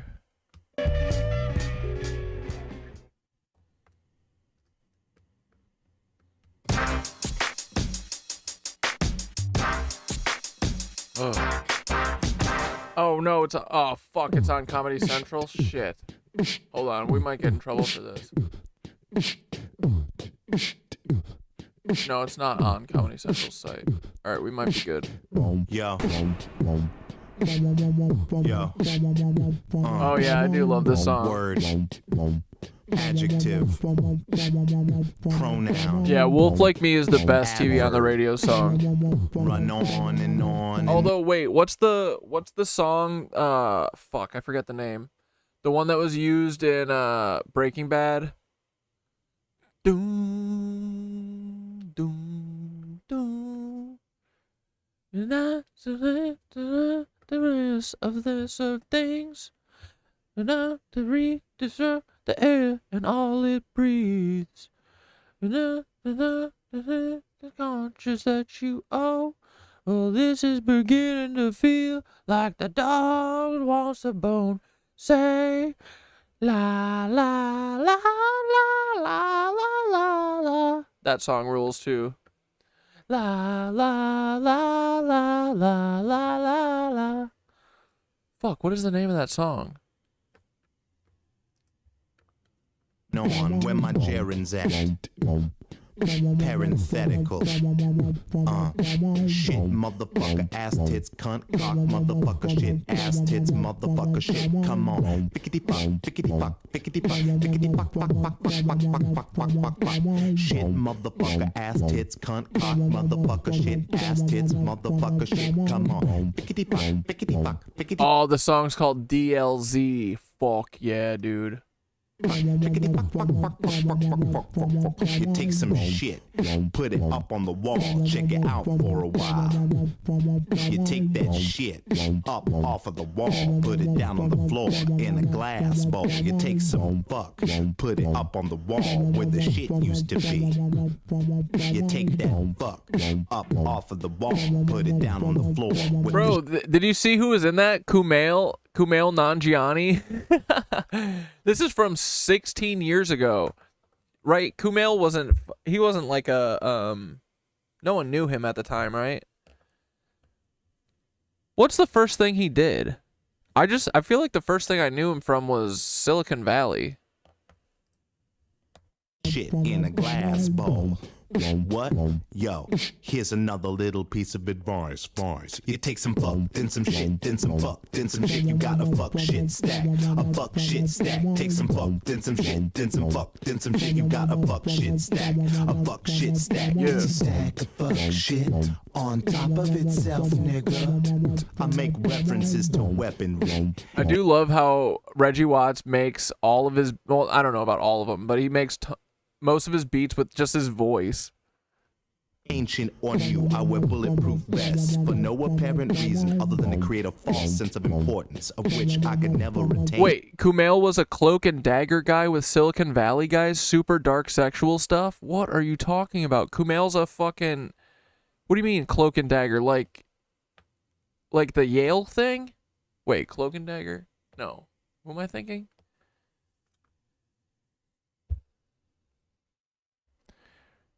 Oh, and Thomas Middleditch, I do know he's a sexual weirdo too. But wait, are you saying... Oh, allegedly. Wait, are you saying Kumail's involved in the Thomas Middleditch shit? Thomas Middleditch also just seems like a very shitty, like, boyfriend or whatever. Like, besides all of his weird, devious shit. On my own, I like to create a buffer memory of incredulity, so y'all motherfuckers could never get near to me. I'm a cartoon character. You'll never be able to be like me. Me. I like women. I like women. I like the concept of a woman. I like to take that concept and reduce it to an object. I like to take those objects and put them in my videos. Have them shake their jiggly bits so it looks like hoes. I like to take some car polish, smear it all over their asses and buff that shit out so it looks like fresh peaches and shit. I like to take some more of that car polish and smear it all over their tits and buff that shit out so it looks all sparkly like diamond necklaces and shit. Why? Cause I'm a ladies man. A ladies man. A ladies man. I'm a materialist. I'll take a piece of shit car and I lower the motherfucker. Put some 18-inch rims on the motherfucker. Take some neon, put it underneath the motherfucker. So when I roll around this town, it looks like a hover. I like to take a flat panel display monitor. Put one on the steering column, one inside of the glove box, one on top of the dashboard, two in back of the headrest, one mounted in the ceiling, two still in the motherfucking packaging on the back seat, so when my motherfucking friends go and sit on the shit and break it, I can honestly say, I just don't give a fuck. You take some fuck, then some shit, then some fuck, then some shit, you got a fuck shit stack. A fuck shit stack. Take some fuck, then some shit, then some fuck, then some shit, you got a fuck shit stack. A fuck shit stack. Take some fuck, then some shit, then some fuck, then some shit, you got a fuck shit stack. A fuck shit stack. Take some fuck, then some shit, then some fuck, then some shit, you got a fuck shit stack. A fuck shit stack is a stack of fuck shit on top of itself, nigga. Yo, where my girls at? Where my girls at? Where my grills at? Where my grills at? Where my girls at? Where my girls at? Where my grills at? Where my grills at? Where is my fuck shit? Fuck shit. Fuck shit. Fuck shit. Fuck shit. Fuck on top of itself, nigga. Fuck shit. Fuck shit. Fuck shit. I miss that song. Bro.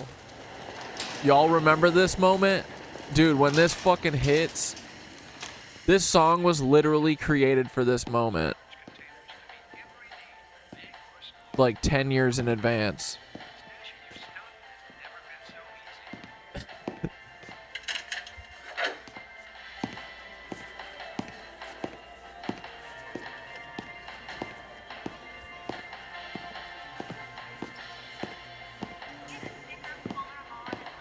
Come on, get to the fucking outside before we get in trouble.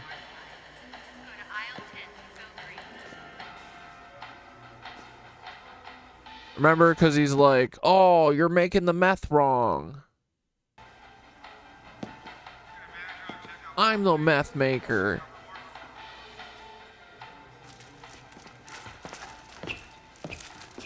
Reggie's like a teddy. Yeah, I love Reggie. Reggie, dude, I feel like Reggie's could be a friend of the show. He's liked a bunch of my videos before, and he's commented on at least one.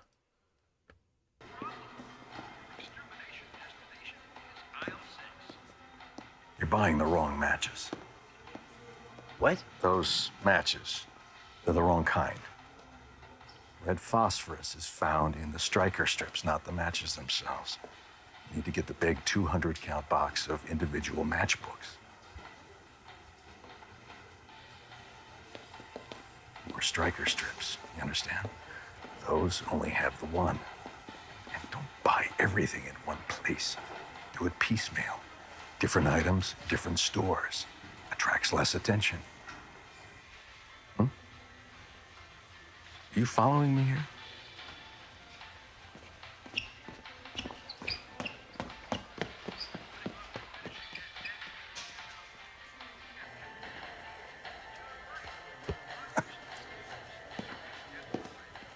Here we go. Come on, give it to us.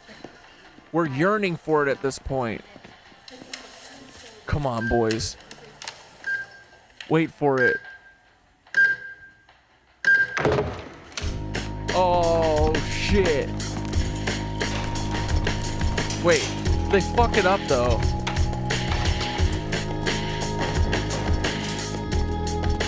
This might be one of my favorite moments of this show.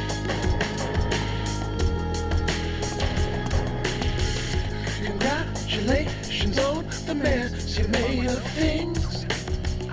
I'm trying to reconstruct the air and all that brings. And oxidation is the compromise you own. But this is beginning to feel like the dog wants a bone. Say, oh no, we're getting in trouble. We're getting in trouble. Hold on, hold on.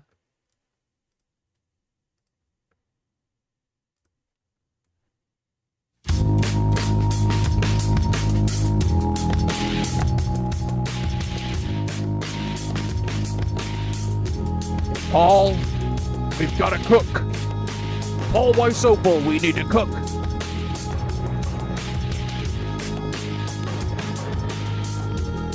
Paul, step in my office.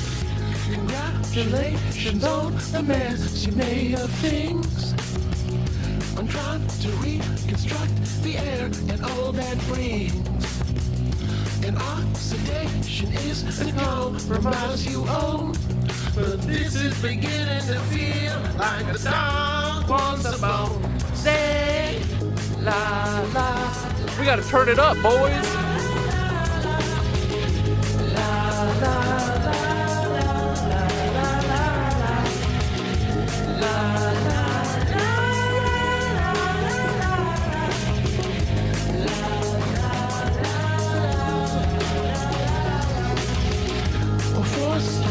And then you falsify your deeds.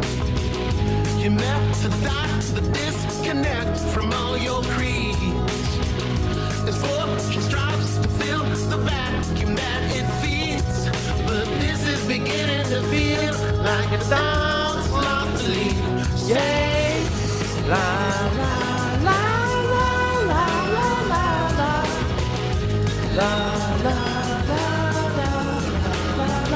Yeah, this song goes so fucking hard.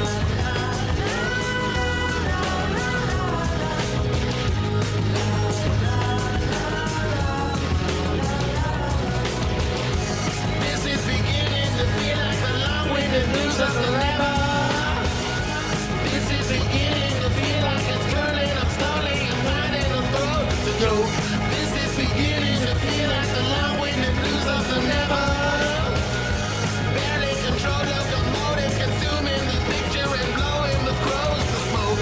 This is beginning to feel like the long-winded news of the never. Static explosion devoted to crushing the broken and shoving the souls to ghosts. Eternalized, objectified, set your sights so high. But this is beginning to feel like the boat busting loose from the lever. Never mind, death professor. Structure's fine, my death is better. Your victim flies so high to catch a bird's eye full of who's next. Never you mind, death professor. Love is life, my love is better. Your victim flies so high. Could be the diamond confused with who's next. Never you mind, death professor. Your shots are fine, my strikes are better. Paul is Skinny Pete. Who's next? Never you mind, death professor. Electrified, my love is better. It's crystallized, so mine could be the diamond fused with who's next. Yeah, dude. This is like one of those songs that you gotta fucking blare when you're like going on the highway super fast.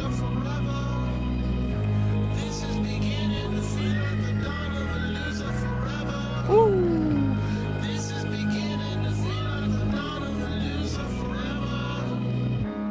Fuck yeah, dude. This is barium, right? What's this one? BR. Brontosaurisium and barium interesting. But yeah, that song deserves to be played going 90 on the highway with the windows down, screaming.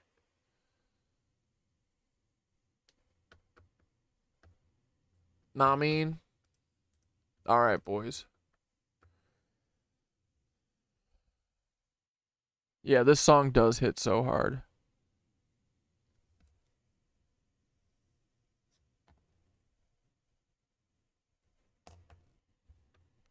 Dude, Skinny Pete was awesome. Remember when he busted out playing the piano really good? He's one of those he said that in an interview, he said that his character was only supposed to have like 2 episodes, but because him and Badger were their like chemistry was awesome, they kept bringing him back. Her 15 minutes of fame that completely destroyed her career, which I'm sure started to discourage people. Ooh, bromine. Is that one of the things that they're putting in the air? Are they subliminally telling us about the chemtrails in Breaking Bad? Bromine. What is that? I don't know anything about bromine. Bromine reminds me of iodine, though. Close? From launching their own coin. But then Trump came out with his a month later. And I mean, right when it seemed like starting a meme coin was thought of as the lowest. Like, why is this part of him? Oh, wait. Is Trump's face tan like that because... Oh, he wears like goggles when he gets a spray tan, right? Is that what this is? Or is it just because it's a scrunchy part of his face? Why do his eye pussies and his above the nose ussy? It's like pale. It's not sprayed orange. You see what I mean? Is it from Goggies? He's wearing goggles. When he gets his cute little spray tan. Isn't that crazy that our president gets an orange spray tan like once a week? And that he shits his pants? That's crazy, dude. The person running the government shits his pants daily. And gets a spray tan and only eats McDonald's. Like, dude, honestly... How is he still alive?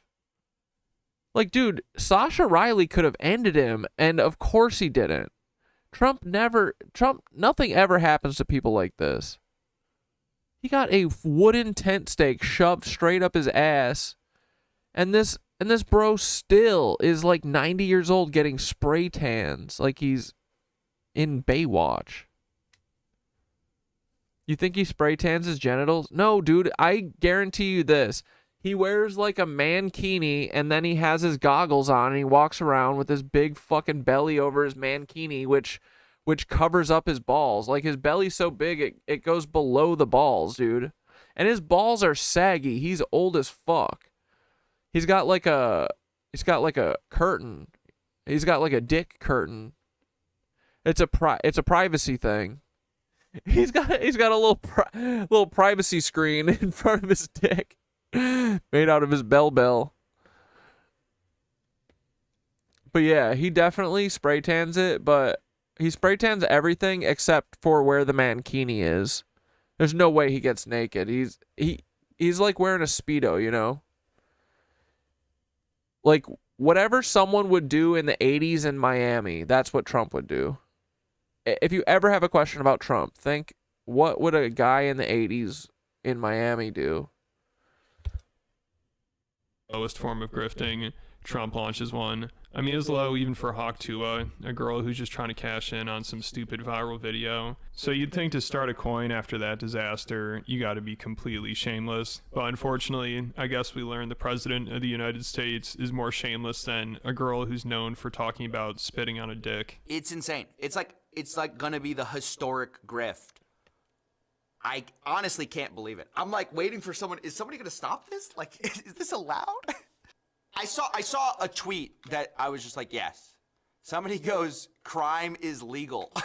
And that's how I kind of felt about that. I mean, to say it's a conflict of interest is like insulting all the people who've had conflicts of interest before. It's so crazy to use the presidency in this manner to pump a meme coin to enrich yourself, insiders, and basically everyone but your standard base, right? Because the standard Trump guy and girl, it's a disaster. It's a disaster for most of his supporters. And that's what is like the grossest part of this whole thing is like, you're not only doing the world dirty, your own fans are gonna get wrecked on this with another meme coin from the First Lady. What can I say? I spent years of my life trying to tell people to do the right thing. Don't take advantage of your followers. Don't scam people. Don't grift. You know, otherwise, you're not going to get anywhere in life. You're not going to get to the highest office of the land. That's crazy. And, you know, if you do it too much, law enforcement might come after you. Now, the guy doing it appoints the law enforcement. So I don't even know what am I doing here. I don't have a good answer for that. So about a month or two after Trump launched his coin, Rogan had on Elon Musk and they discussed meme coins. And Joe was still wondering how they could be legal. But of course, the people around him can't have him thinking like that. Like when he brings this up to Elon Musk, you could tell Elon tries to think of any way he can to downplay it. It's hilarious. He literally starts scratching his head trying to think of something. And he compares it to a casino, which Rogan slightly pushes back on. At first, he's like, yeah, true. But then he says, well, meme coins are rigged. So I think CoffeeZilla was holding out a little bit of hope for Rogan to be against Trump starting a meme coin. But you could definitely tell Rogan wasn't heading in a good direction after talking about it with Elon here. Whoever's like the last to sit down loses type of thing. And somehow or another, it's still legal. Yeah, why? Like that's I mean, the thing is, I think not too many people. I mean, I like that he's scratching his head. Like, how do I justify the U.S. government thinking this is cool to just allow more scams? The constant answer, by the way, this is what Malay said. Nobody actually invests in these things, right? Yeah, there were billions of dollars that flew into Trump coin, but nobody actually, I mean, not even that many. There's not, who even, you know, it's just a casino. The cope is unreal. It's just weird that it's legal still. Agreed.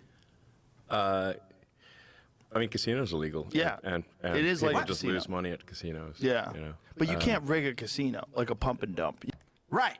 It's not exactly the same, is it, when somebody is rigging a game versus there is a predetermined like chance and you're agreeing and you go into it knowing the odds, right? You could rig a pump and dump. You know? Yeah, I guess so. Why is it legal like then? You could run a real pyramid scheme. Well, I mean, the government's one big pyramid scheme, if you ask me. Yeah. What? You can tell me better than anybody. Social Security is the biggest Ponzi scheme of all time. What? So, okay, we're talking about the problem of people shamelessly just siphoning money from retail investors. Sorry, I had to answer right? your email real quick. And your response is, well, not that many people do it, and if they do, it's just like gambling. And if it's not just like gambling, what? I was not expecting to see Reggie Watts versus Thai Music. Wait, what was the Reggie Watts? Wait, was there a comment fight or something? Wait, what were they talking about? I don't remember it. In the comment section of the Mary is Alien video. I forget what they were arguing about. The best drop in any movie has to be the Blade movie when that massive attack eye against eye featuring most death drops. Oh, that is sick. As Blade's chopping through Habsburg vamps. Dude, I should rewatch Blade. Blade seems like a good one. Or, I mean, Blade, like a good rewatch. I haven't seen it in so long. But I loved it when I was younger.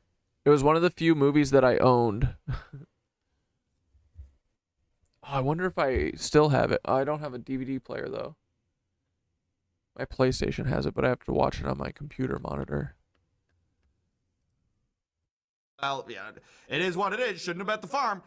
And your response to that is, but the safety net for retirement is a scam too? And a bigger... What? How is that a response? Look, you can have problems with Social Security. It's just like, it's not even close. It's not even the same world tree. It's so weird.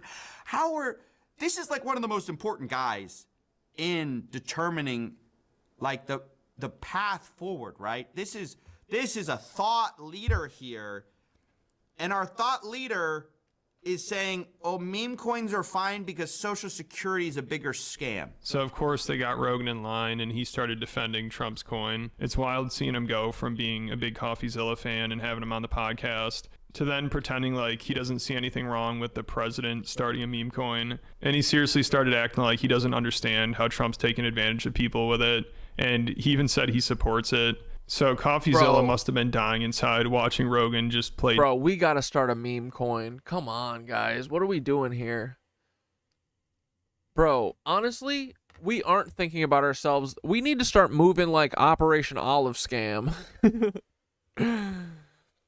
What we need to all do is we all need to start posting. Everyone needs to start posting videos because what we're going to start doing is gaslighting these motherfuckers. Okay? We're all going to unite and make Black Cube style content where we all talk about the same things in slightly different ways and we'll pretend it's organic, okay? We'll poison the fucking algorithm. Come on, guys. Who's our first target besides Tyler Hansen? I can't even do anything to Tyler Hansen. He has me blocked everywhere. What a cuck. I miss Tyler, dude. All the content I'm missing because it's not coming up on my feed. Dumb like this.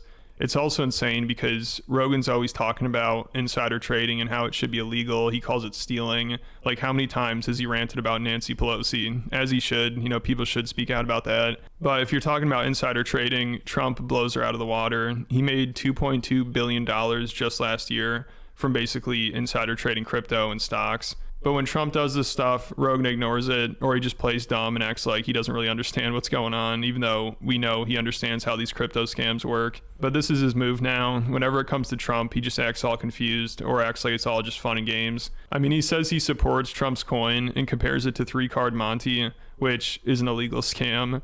So this is just incredible. Look at the big spike in the beginning, and then a bunch of people like, sucker. Yeah, that is a total. That has to be what happened, right? Like, how many people sold? Like, what did Trump make off that? Yeah. But look at that first 12. Oh, dude, I think I probably tagged you in it, Black Death, but I saw someone else was making a video about Izzy Griffin being a Fed. They were like, this guy's always out here shit-talking that everyone in Hollywood's a pedophile, blah, blah, blah. And then at the end, he's always just promoting his shitty fucking pop DJ music. Izzy's got you blocked? Man, I can't believe Who did he go off on? Was it iKind? No. I forget. He went off on someone and was like, don't ever send me any videos from that R word. He's a fucking idiot. Don't listen to him, you idiot. You're a dummy. You're going to die alone and starving because you listen to that guy. He's a fucking idiot. That is crypto coins. That's meme coins. Not everybody gets so mad about me. What the fuck, dude? Tyler Hansen gets all mad. Dude, you remember the way what's his face? Oh, who was that ultimate crash out? Solace Feds. Oh my god. That guy, I bet he's still fucking writing me novels on Instagram, bro. Solace Hoods? What a mistake that was. We got alien balled so hard by Solace Feds. I mean, I only liked his memes about Tesla. Everything else he said was fucking stupid.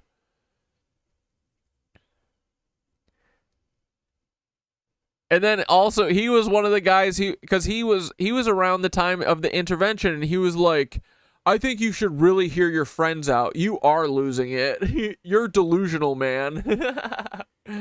I do think you need to get locked up in a Florida rehab for saying that the government's controlling the weather, which they admit to, and that the Nazis are running everything, which there's so much goddamn fucking evidence for it. It's crazy. Solace Feds. I haven't thought about that idiot in a minute. Not like Bitcoin, not like Ethereum, but like that is a meme coin. That first thing, that explosion. No, Taylor Lorenz, dude, everyone gets mad at us and crashes out at us, and then they stop interacting with us. I miss when they all interacted with us. It was so fun. Have you tried emailing Tyler? reason with them. Dude, that's the thing. These people have an irrational fear of me, and it can only be one thing, that it's because I know they're all feds, and they don't like me knowing that.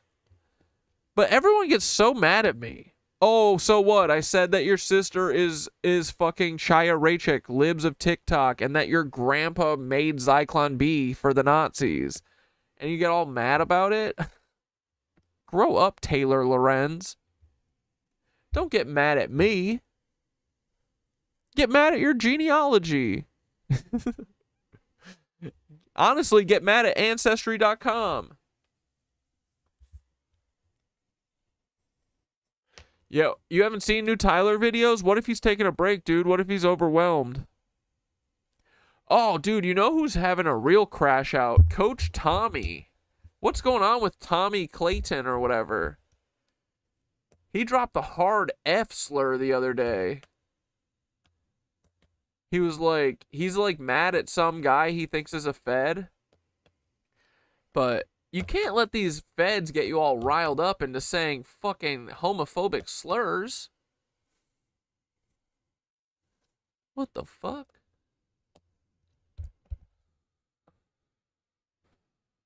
They have cat dad derangement syndrome. Dude, I wish that I like saved all of those videos from the Operation Olive Branch people. I wish I downloaded all of those fucking videos. Well, actually, I probably do have a bunch of the responses. Those were so fire. But I fell for the trap. And then they can delete and take your accounts when you attack them. But man, that was a fun couple days while I was fighting with OOB. It's fun to fight for your life sometimes. Dude, that's the best part that I was keeping from everyone to protect my partner at the time is when I was going through that Operation Olive Branch shit and the whole internet was collapsing on me at the same time, my literal wife was doing the same shit. Like, dude, at this point it's like almost in tandem. That's when we were that was like the thing that made her go was because of that. But I'm like literally fighting for my life against like 40 people on the fucking internet, and then also like, you know, arguing about fucking whether or not I'm manic and have, you know, Nazi derangement syndrome. I was like, dude, like you should be able to like keep this like right now. Corey's kind of going through a little bit of a crisis. Maybe we can hit pause on the fighting, the little marital bickering, and we can, you know, and we can fucking leave that be for a minute so Corey can fight for his fucking life. And then I was like, honestly, I think it might be easier for tonight if you just kind of weren't here. And then she left for like 3 weeks. That was the first time. And then she left for the big one later after that, because that was in like February. I think it was like 2 months later. She left in like April. But yeah. Anyway. But yeah, crazy, right? I don't know, man. That's what I expect. It's garbage. That's what I expect. But I support it. Why not? Yeah. If you could do that, look, if you can go fucking play cards, if you could figure out a way to 3-card Monty people on the streets of New York, okay. Right, but the argument is that Trump is ripping off his fans with this Trump coin. But my question is, like, how is he ripping off his fans? It's basically like DraftKings. like, what are you doing? So now Rogan just constantly embarrasses himself trying to defend Trump's corruption. And it must be so disappointing for CoffeeZilla, because when he went on Rogan's podcast, it sounded like Joe really appreciated his work and had a backbone when it comes to this stuff. But now he's totally sold. Tyler doesn't like if you ask about his wife because she is Terry Nichols.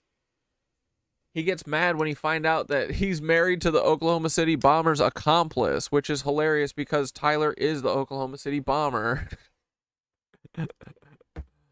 Out and defends Trump like crazy, who just shamelessly manipulates the market. But I don't think Rogan ever really talks about it. I think he just tries to ignore it, even though he's always criticizing people for insider trading. And I think he seriously thought Trump was going to go after Nancy Pelosi for it, which is hilarious. Also, when one of Rogan's guests brought up how Trump's family has been profiting off the Iran war, Rogan acted all weird and tried to make jokes about it. So he seems to love calling out corruption until it comes to Trump and his family. They have to stop Congress people from being able to fucking insider trade. That shit is insane. When you see the fact that these people are making $170,000. Incredible. She's great at it. She's amazing at it. This is Micron Technology. And you can see here, the purchases are in the green arrow. Micron pens? I like those pens. And all of these purchases culminated in the president talking about Micron as an incredible company. And then all of a sudden, the stock goes parabolic after that. I mean, just has this incredible run right after. Tyler did a Thanos video 10 hours ago. Thanos? What the fuck? Well, Tyler's on a different mission, man. What's going on with that boy? The president's endorsement, which sounds like this. I just left the head of Micron. It's one of the hottest companies. Yesterday, Tyler did a video lying and saying Isaac Cappy's alive and that he was lying. Dude, and you're trying to tell me that Tyler Hansen ain't the biggest fucking Fed? Remember when he was like, guys, clones are literally impossible. Brian Johnson is like, I just cloned myself so I could drain this copy of me of its blood. And Tyler's like, clones aren't real, guys. They're fallen angelics. Now, I'll be honest. He kind of called this one like crazy. Like, look at this run up right after that. Almost called the bottom exactly. She's worth an estimated $400 million now. How? What's the salary?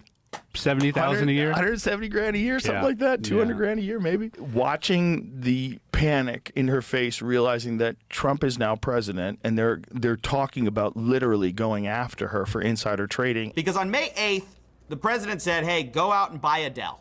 Dell, go out and buy a Dell computer. They make a great product. They're not looking for any publicity. I give them publicity. They Adele, when's she gonna put out her latest album? What's she at? 37? I don't know. Can't wait. I love Adele. I love Adele. I love theater music. Cats. I love cats.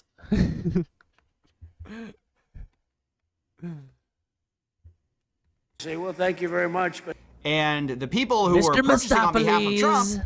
bought Dell $5 million worth on February 10th. And then more on March 2nd, more on March 11th. Yeah, I would intervention Tyler. You're right. He's the only one. I would intervention Paul too. Fuck it, right? I mean, he always has the option to not do it, you know. With me, I'm not gonna do the 9-week course, you know, where all of my old friends hang out with my old partner and talk about me without them. Or I mean, I'm not gonna do that to Paul. I'm not gonna get together with all of Paul's old friends and his ex-wife and fucking and chit chat about him without him there. We'll just do it the one time, Paul. But if you want to accept the help and go to this Florida rehab, like, Florida of all places, like, dude, the whole intervention feels like an extreme gaslight to put me in psychosis. They're like, guy, we're going to kidnap you and bring you to Florida where you think Paul Weisopel is doing a vast conspiracy against the United States. Why would you think that there's conspiracies going on? Just come to Florida. Come on. Yeah, dude, after the first intervention, I talked to my mom because she realized by the end that it was like not a good faith thing, that it was like they were literally trying to hurt me more than try to help me. She was like, no matter what you do until all of this is over, do not go to Florida. And I was like, why? Because they can like 5150 me against my will. They were like, she was like, basically, yeah. Yeah, Paul, we're going to intervention you for gene short addiction. You never nude?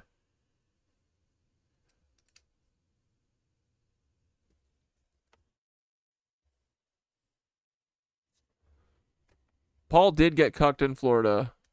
Yeah, because at the time, I don't think I knew that Paul moved to Mesquite, Nevada. Because that was like 2 years ago. More on March 23rd. And then he endorses a little bit later, and you can see what happened to the stock price. This was an incredible trade, ladies and gentlemen.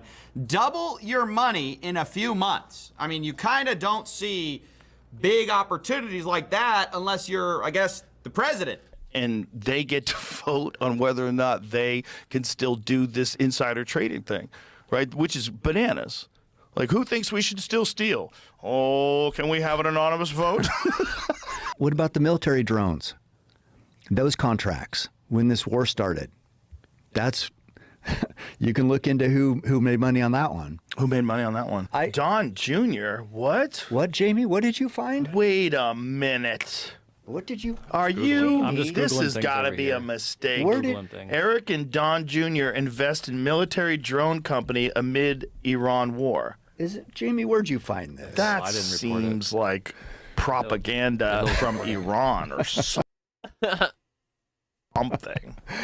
Is that a cartoon? Iran's cartoon? So for Rogan to still Is Joe trying to make a joke there? No, he probably actually believes that, right? defend Trump and ignore his corruption is really hypocritical, just like him doing gambling ads constantly. CoffeeZilla called Joe out on that because he was making a video about people promoting gambling to their audience and noticed Rogan started doing a bunch of gambling ads during his podcast, which CoffeeZilla pointed out was really hypocritical for him considering how much he criticizes pharmaceutical ads. And I think this was the first time CoffeeZilla went after Joe directly, which I'm surprised it took this long. But it seems like he might have been trying to hold himself back a little from attacking Joe since Joe invited him. What's everyone's favorite kind of potato chip? Have we done that yet? What's everyone's favorite kind of potato chip? Ruffles?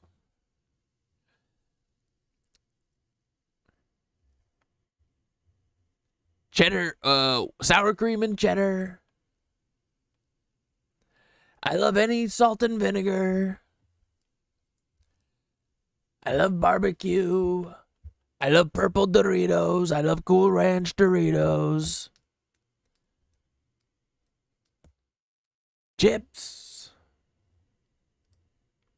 On his podcast and was really supportive of Yeah, his. Eric tried calling the UFC commentator and asking if fights are fixed and who to bet on. And then he was like, guys, I was hacked for 5 minutes and they fucking posted that and then gave me my account back. Stop being weird.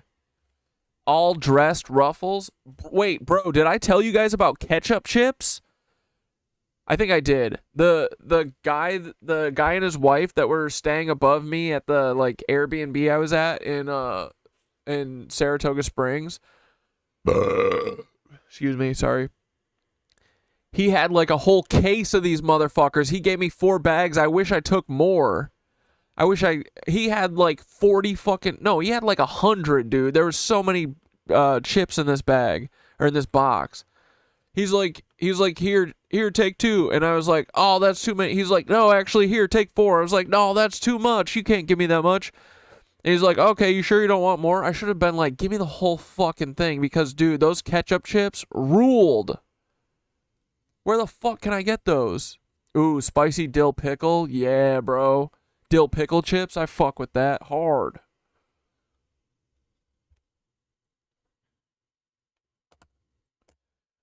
Super crispy, spicy ones. Hell yeah. I like kettle chips. Although they really started skimping on the flavorings. Those salt and vinegar chips sometimes are barely even fucking vinegared. How dare them? Vinegared sounds like not a that sounds like a word I should not say. Avoid that. Work. But after a while, it's probably just But too also difficult vinegar too is bad. Sounds the same, so never mind. for him to ignore how much Joe has sold out. We got to discuss, though, how the biggest comedians in the world, biggest, smallest comedians, are pushing DraftKings. Didn't Joe get a $250 million deal from Spotify? I didn't realize before this video, like, how many gambling ads he has been on. Yeah, Cape Cod salt and vinegar. I fucks with those, dude. I don't really fuck with normal Doritos, but I like all of the off-brand or offshoot Doritos. Yeah, like those. What is it? The sweet chili, purple. The purple bag. Those ones, fuck. Dude, those pickled Doritos. Those sent me into like a high one. The first time I had them. They like. Whatever's on them, there's fucking crack on those things. I had an out-of-body experience. Running recently, in the month of September alone, there were 11 DraftKings ads in 14 videos. And with Joe especially, it's weird because he's the guy who rants against big pharma's manipulative advertising. If you can advertise, you can manipulate people and change their opinion based on theatrics. So many. Everyone gets a free bet. We all want to win. Hey, let's win together. You know what to do. You have music and people dancing and holding hands and spinning around in a wheat field. Like, that is so manipulative. And we are subject to manipulation. And when it's something that is so important, like making critical health decisions, there's so many of these commercials. Like, so many times I'm watching television, I'm like, how many goddamn drug commercials are there? By the way, I agree with him. We are being manipulated, but yeah, barbecue Fritos, also chili Fritos. I haven't had those in forever, but those rule. change a few words from that rant, and you could say the exact same thing about how gambling is pushed. Casinos are also manipulative. They don't advertise the actual reality. Oh yeah, those Fritos honey barbecue twists. Fuck yeah, dude.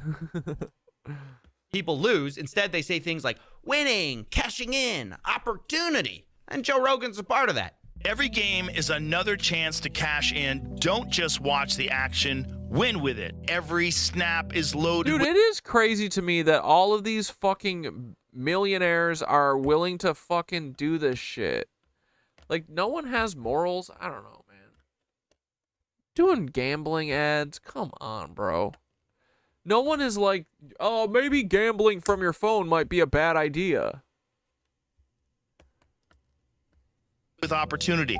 That is just as manipulative as pharma ads pushing pills that may end up addicting you. In both cases, the collateral damage are the addicts we created along the way. And I guess I have to ask, maybe people think, oh, one's worse than the other. Is there that much of a difference between a drug addict and a gambling addict? No, really, I'm asking. It's like if you see the drug addict, you see him. Dude, at least the drug addict's getting something in return for their money. You know? I feel a drug addict wouldn't be caught dead being a gambling addict. Shooting up or whatever it is. No, that's not true. There's plenty of crossover there. See him fainting.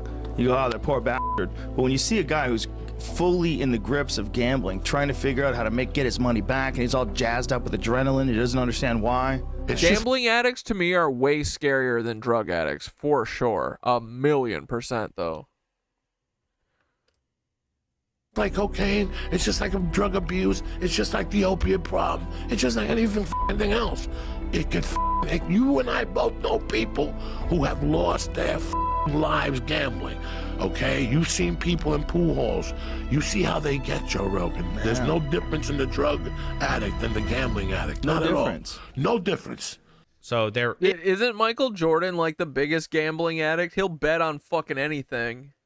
And then when he loses, he never pays up. Is no difference. Then why do we shake our head at the Sackler family and pharmaceutical execs who push pills that ruin people's lives, but somehow nobody cares we're doing a very similar thing with gambling? So I wonder if Rogan is still a fan of his, or oh, you think Rogan's using that ad was AI? It's not even him doing the ad read? Oh, probably, dude. I could totally see him doing that. Oh, the Mrs. Vicky's. Oh, I've never had the cacio e pepe. I've had pepper chips before. That's pretty good, but cacio de pepe sounds a little better. Get a little cheese flavor then.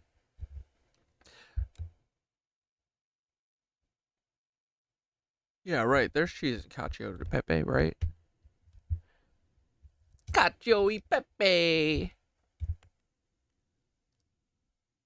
Does he think CoffeeZilla is? Dude, wait. Dot's honey mustard pretzels, are those the big fuckers that are like doused in that honey mustard shit? I love those ones. The hot mustard pretzels? Or no, I think they are honey mustard. Dude, those chips go so hard. And you can't stop. I just keep eating them. Or fucking Gardettos, dude. I love the rye chips on the Gardettos. Just a mentally ill, jealous hater now. I like the other ones too, except for that fucking sesame breadstick can fuck off. I'll go through though and eat all the sesame breadsticks first if there's not anyone to pawn them off on, so that afterwards it's just smooth sailing, never any fucking disappointments. What was the name in Florida of the plane in Florida that trafficked kids? You said you worked on a doc or something about it? Wait, plane? Wait, in Florida there was trafficked kids at a school that I did. Wait, Florida plane. I said this? When did I say this? Said you worked on a doc or something about it.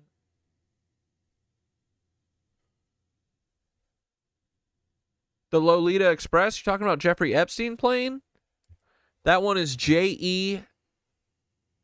Or no, it's N909JE, I think, is the call sign.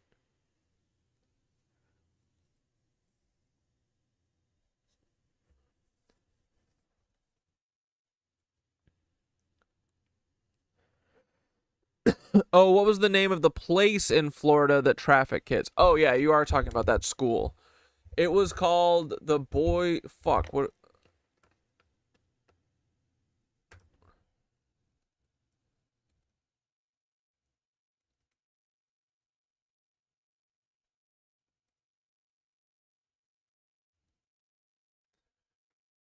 Dozer. Yeah, Arthur G. Dozer School for Boys.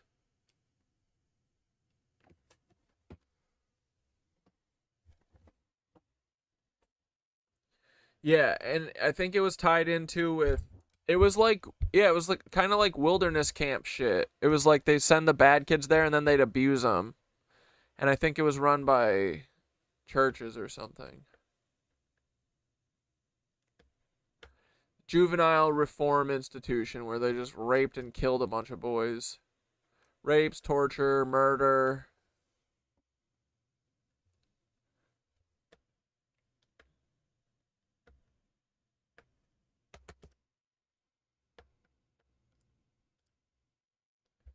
Yeah, dude, Fritos barbecue twists do go fucking hard. Congratulations on the mess you made of things.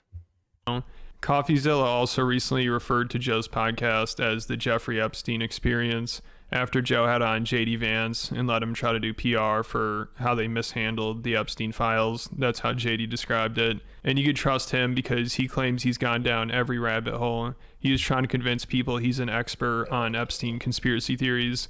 So CoffeeZilla talked about how JD's trying to prove you can trust him by acting like he's just an unbiased guy on a podcast, giving his honest take on the Epstein files. Bro, how the fuck is it already 10:07? Fucking A. I was going to try and rap early tonight. I got to study. We're going to rap after this video, though. Like Rogan's podcast used to be, but now Joe would never let somebody actually go into detail about Trump, Elon Musk, or Peter Thiel's connections to Epstein.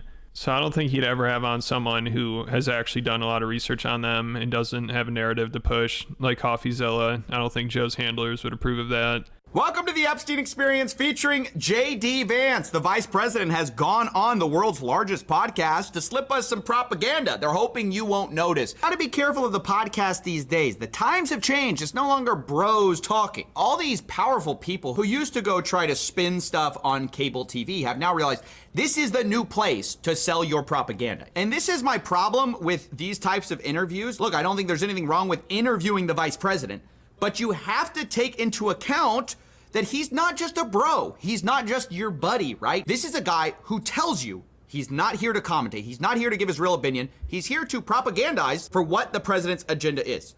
Here's a guy who says he's thought a lot about discrediting conspiracy theories. One of the ways you describe... Oh, so what? There's another school that's like it? It's like the Elon school. Elon and all these boy torture schools have been Israeli psycho training camps or something. Well, dude, I like the wilderness camps for sure. I think they're mostly run by Mormons, but you know, fellow Zionists. They are all like psycho training camps, or they're like, and they filter for, you know, they're looking for people they can traffic. They're looking for people they can turn into school shooters or whatever. They're looking for people who don't have families that they can do whatever the fuck they want to. A lot of it is just fucking medical experimentation, or like, you know, psychological experimentation at this point. Psychiatry experimentation. Credit conspiracy theory. I thought about this a lot. Here's a guy who corroborates reporting where he is directly conspiring to discredit the Epstein conspiracy theory. But oh, we'll just let him get away with saying he's just like one of us, bro. He's gone down every rabbit hole. I'm like one of the OG Epstein conspiracy theorists. I've probably gone down every single rabbit hole we could go down. And what a bitch. Dude, what are you talking about? Becca Days exists and you are nowhere near her, so you're not one of the OGs. You shut the fuck up, bitch. To them today. And he probably feels kind of let down. He's like, I didn't see anything in the files. I didn't read any of it, and I'm avoiding eye contact with anything called a file, but I'm pretty sure there's nothing there, guys. Joe, because when he did his podcast, it seemed like he really respected him and was honored that Joe was a fan of his and would have him on. And when he was in the studio, he took a picture and captioned it, "Hi Mom, I made it." Like, it was obviously a big deal to him, and it sounded. Yo, if From is actually canceled, is it still worth watching? Like, would it be a waste of time if I started watching? I heard that, or am I mixing up with something else? I'm pretty sure I heard it's getting canceled, so I was like, I'm not going to watch anymore, because I watched one episode, and I was like, oh, this seems kind of cool. Like he's a fan of the podcast.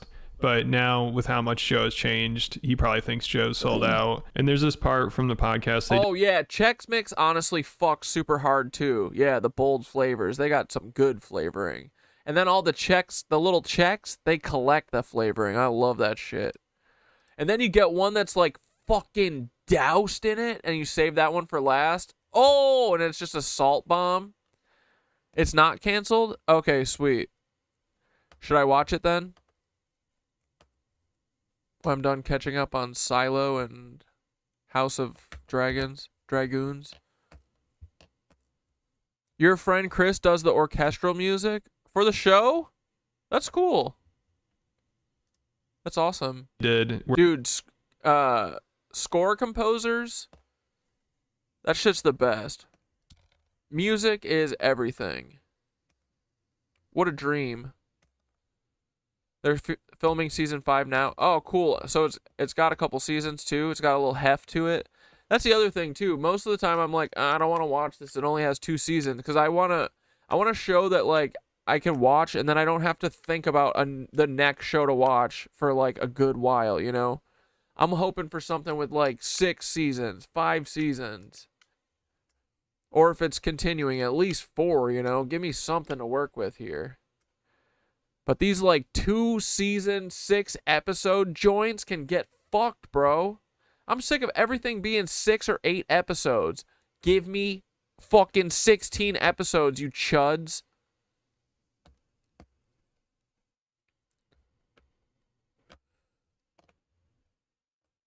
Anyway. Alright, sweet. I'll check it out.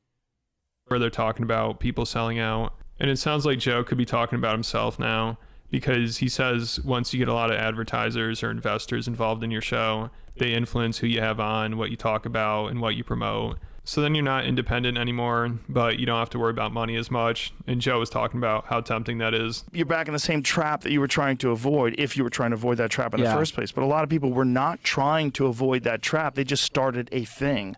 And then along the way, that thing became profitable, and people... Oh, yeah, Fringe. I started watching that, and then it was taken off of Netflix, and then I never watched it again. But I tried to watch that too, because I was like, oh, this show's got like 1 million seasons.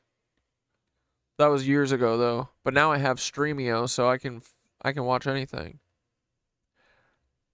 Fringe is good? Alright. Good to know. recognized it was profitable, and then they swooped in and tried to buy it. And it's very tempting. Someone comes along, hey, CoffeeZilla, we've got X amount of money for you. Oh, yeah. And then you don't have to worry about money anymore. Oh, don't you want to do that? And then you're like, okay, well, here now you have to interview this person. It's all to promote some crappy crypto coin or something like that. That's what it always Imagine if that was you, if you fell into that. Yeah. No, there's been plenty of that. People Joe. are always asking, like, hey, will you promote this? Will you do that? And it's just like, why sell out like that? It's just, I think people just want to be free of the tension of worrying about the future. You know, if something comes along and now all of a sudden you don't have to worry.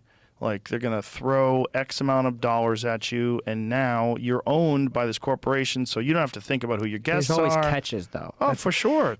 The thing, I think actually, though, the kind of day-to-day struggle of like, I gotta kind of like, you gotta make something, I gotta generate something useful is actually kind of good, because it kind of makes you strive. It kind of makes you push. So that's aged well. And now because of what Joe's describing there, we'll probably never see CoffeeZilla on the show again. It's too risky. He could upset Elon or Trump because, you know, CoffeeZilla is actually honest about the Epstein files, crypto scams, and insider trading, which Joe knows. I mean, he was a fan and thought CoffeeZilla was an honest guy and really appreciated the work he was doing. But now Rogan supports Trump's coin. He acts like he doesn't understand how Trump's taking advantage of people with it. And he lets people use his podcast to try to downplay the Epstein files and the cover up, which is everything CoffeeZilla speaks out about. So based on the direction things are headed, it seems like he'll probably start calling Rogan out more. But let me know you guys think about it all down in the comments, and make sure you check out the Patreon if you want to hear about Tim Dillon's beef with RFK Jr. I just covered that. That's pretty funny.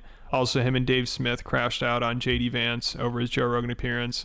I also talked about Theo Vaughn accidentally exposing Tucker Carlson, Andrew Schultz and Charlemagne being completely depraved, Alex Jones crashing out over conspiracy theorists, and there are over 200 videos, each over 20 minutes, and I post every week. So make sure you check it out. It's definitely worth it if you're a fan of the channel. I'll put a link in the description.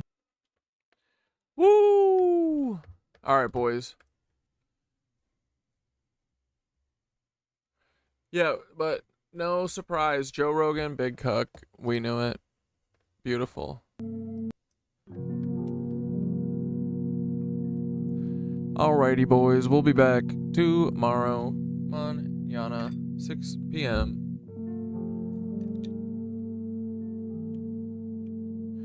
Oh, yeah.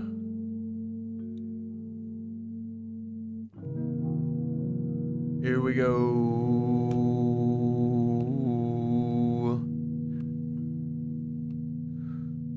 Goodbye from the Cat Dad Show.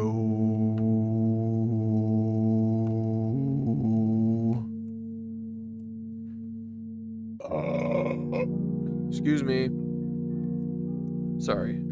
That was uncalled for. Get ready, boys. Prepare your bodies for breath.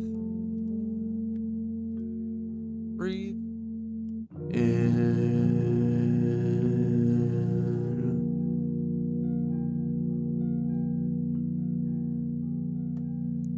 and out.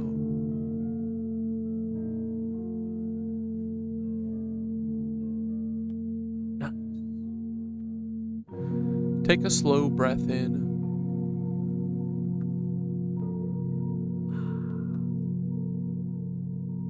And let it drift gently out. Allow the day to settle like leaves floating onto the surface of a quiet lake. Now imagine you're standing on a warm beach at night. The waves rolling in. And roll back out. Not in a hurry. Not trying to get anywhere. Just breathing from the earth. Above you, the stars begin to appear, one by one, then hundreds, then thousands, until you realize the night isn't empty at all. It's overflowing.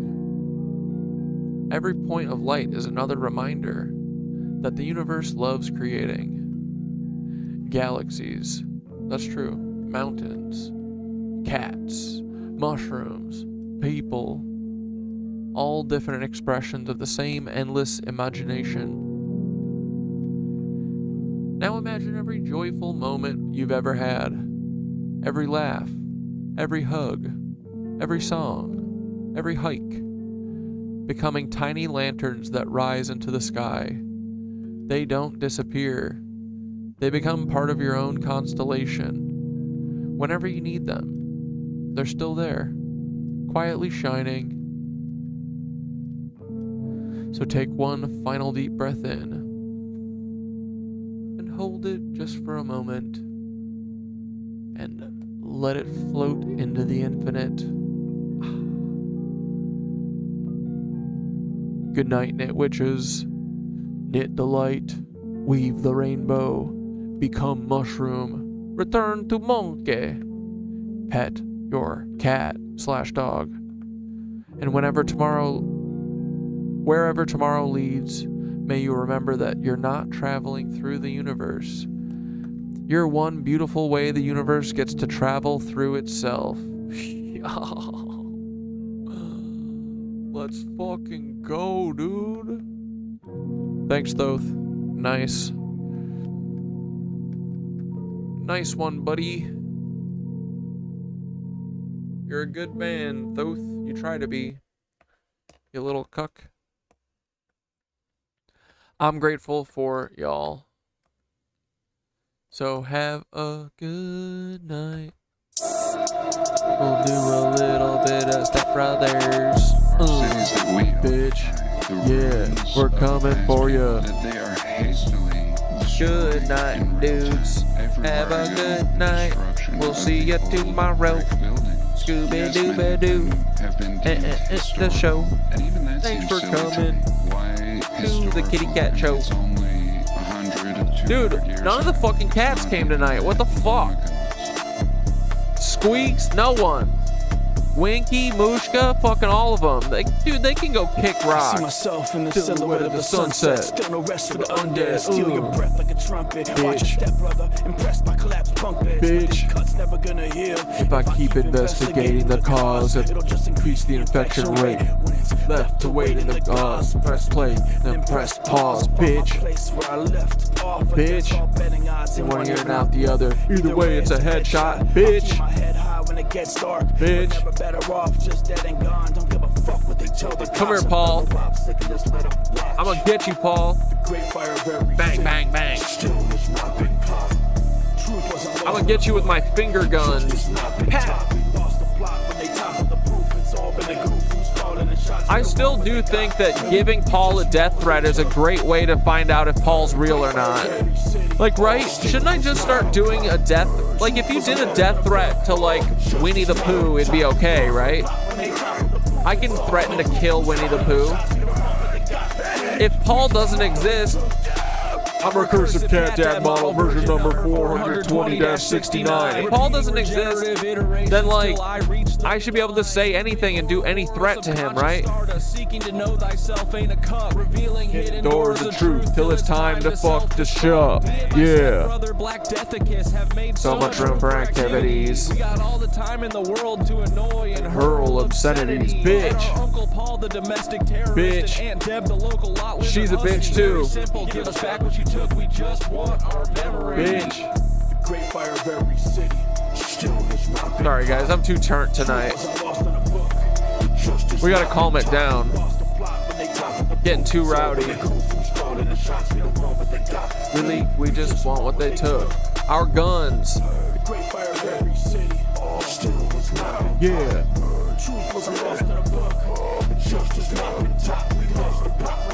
What's for dinner? Really, we just want what they took. War paint is lead-based, like a head case. Never save the day till you learn to meditate in place. Never raise the stakes or make the same mistakes. Go Idaho and leave them all. Yeah, I could do death threats to Timothy McVeigh. Traded the jail snakes. What have you praying to make bail? No choice other than to save self, escape cells and see it's the same hell. Life's a slap on the head as we punch clocks. Sat on the edge till I jumped off. If I lose the actual bet, it's been a fun talk. But I gladly invested some bump stocks. Yeah. Oh, Damn. Good night, dudes. We'll see you mañana. Bye. See you tomorrow. Do. Nice. Alrighty, boys. Have a great night. I will see y'all tomorrow. Goodbye. Goodbye. Darth Paul Mall. Darth Maul Paul. Ooh, Paul Malls. Darth Paul Mall. Now it's just it's like a black and red pack of Paul Malls. All right, boys, it's time for bed. We're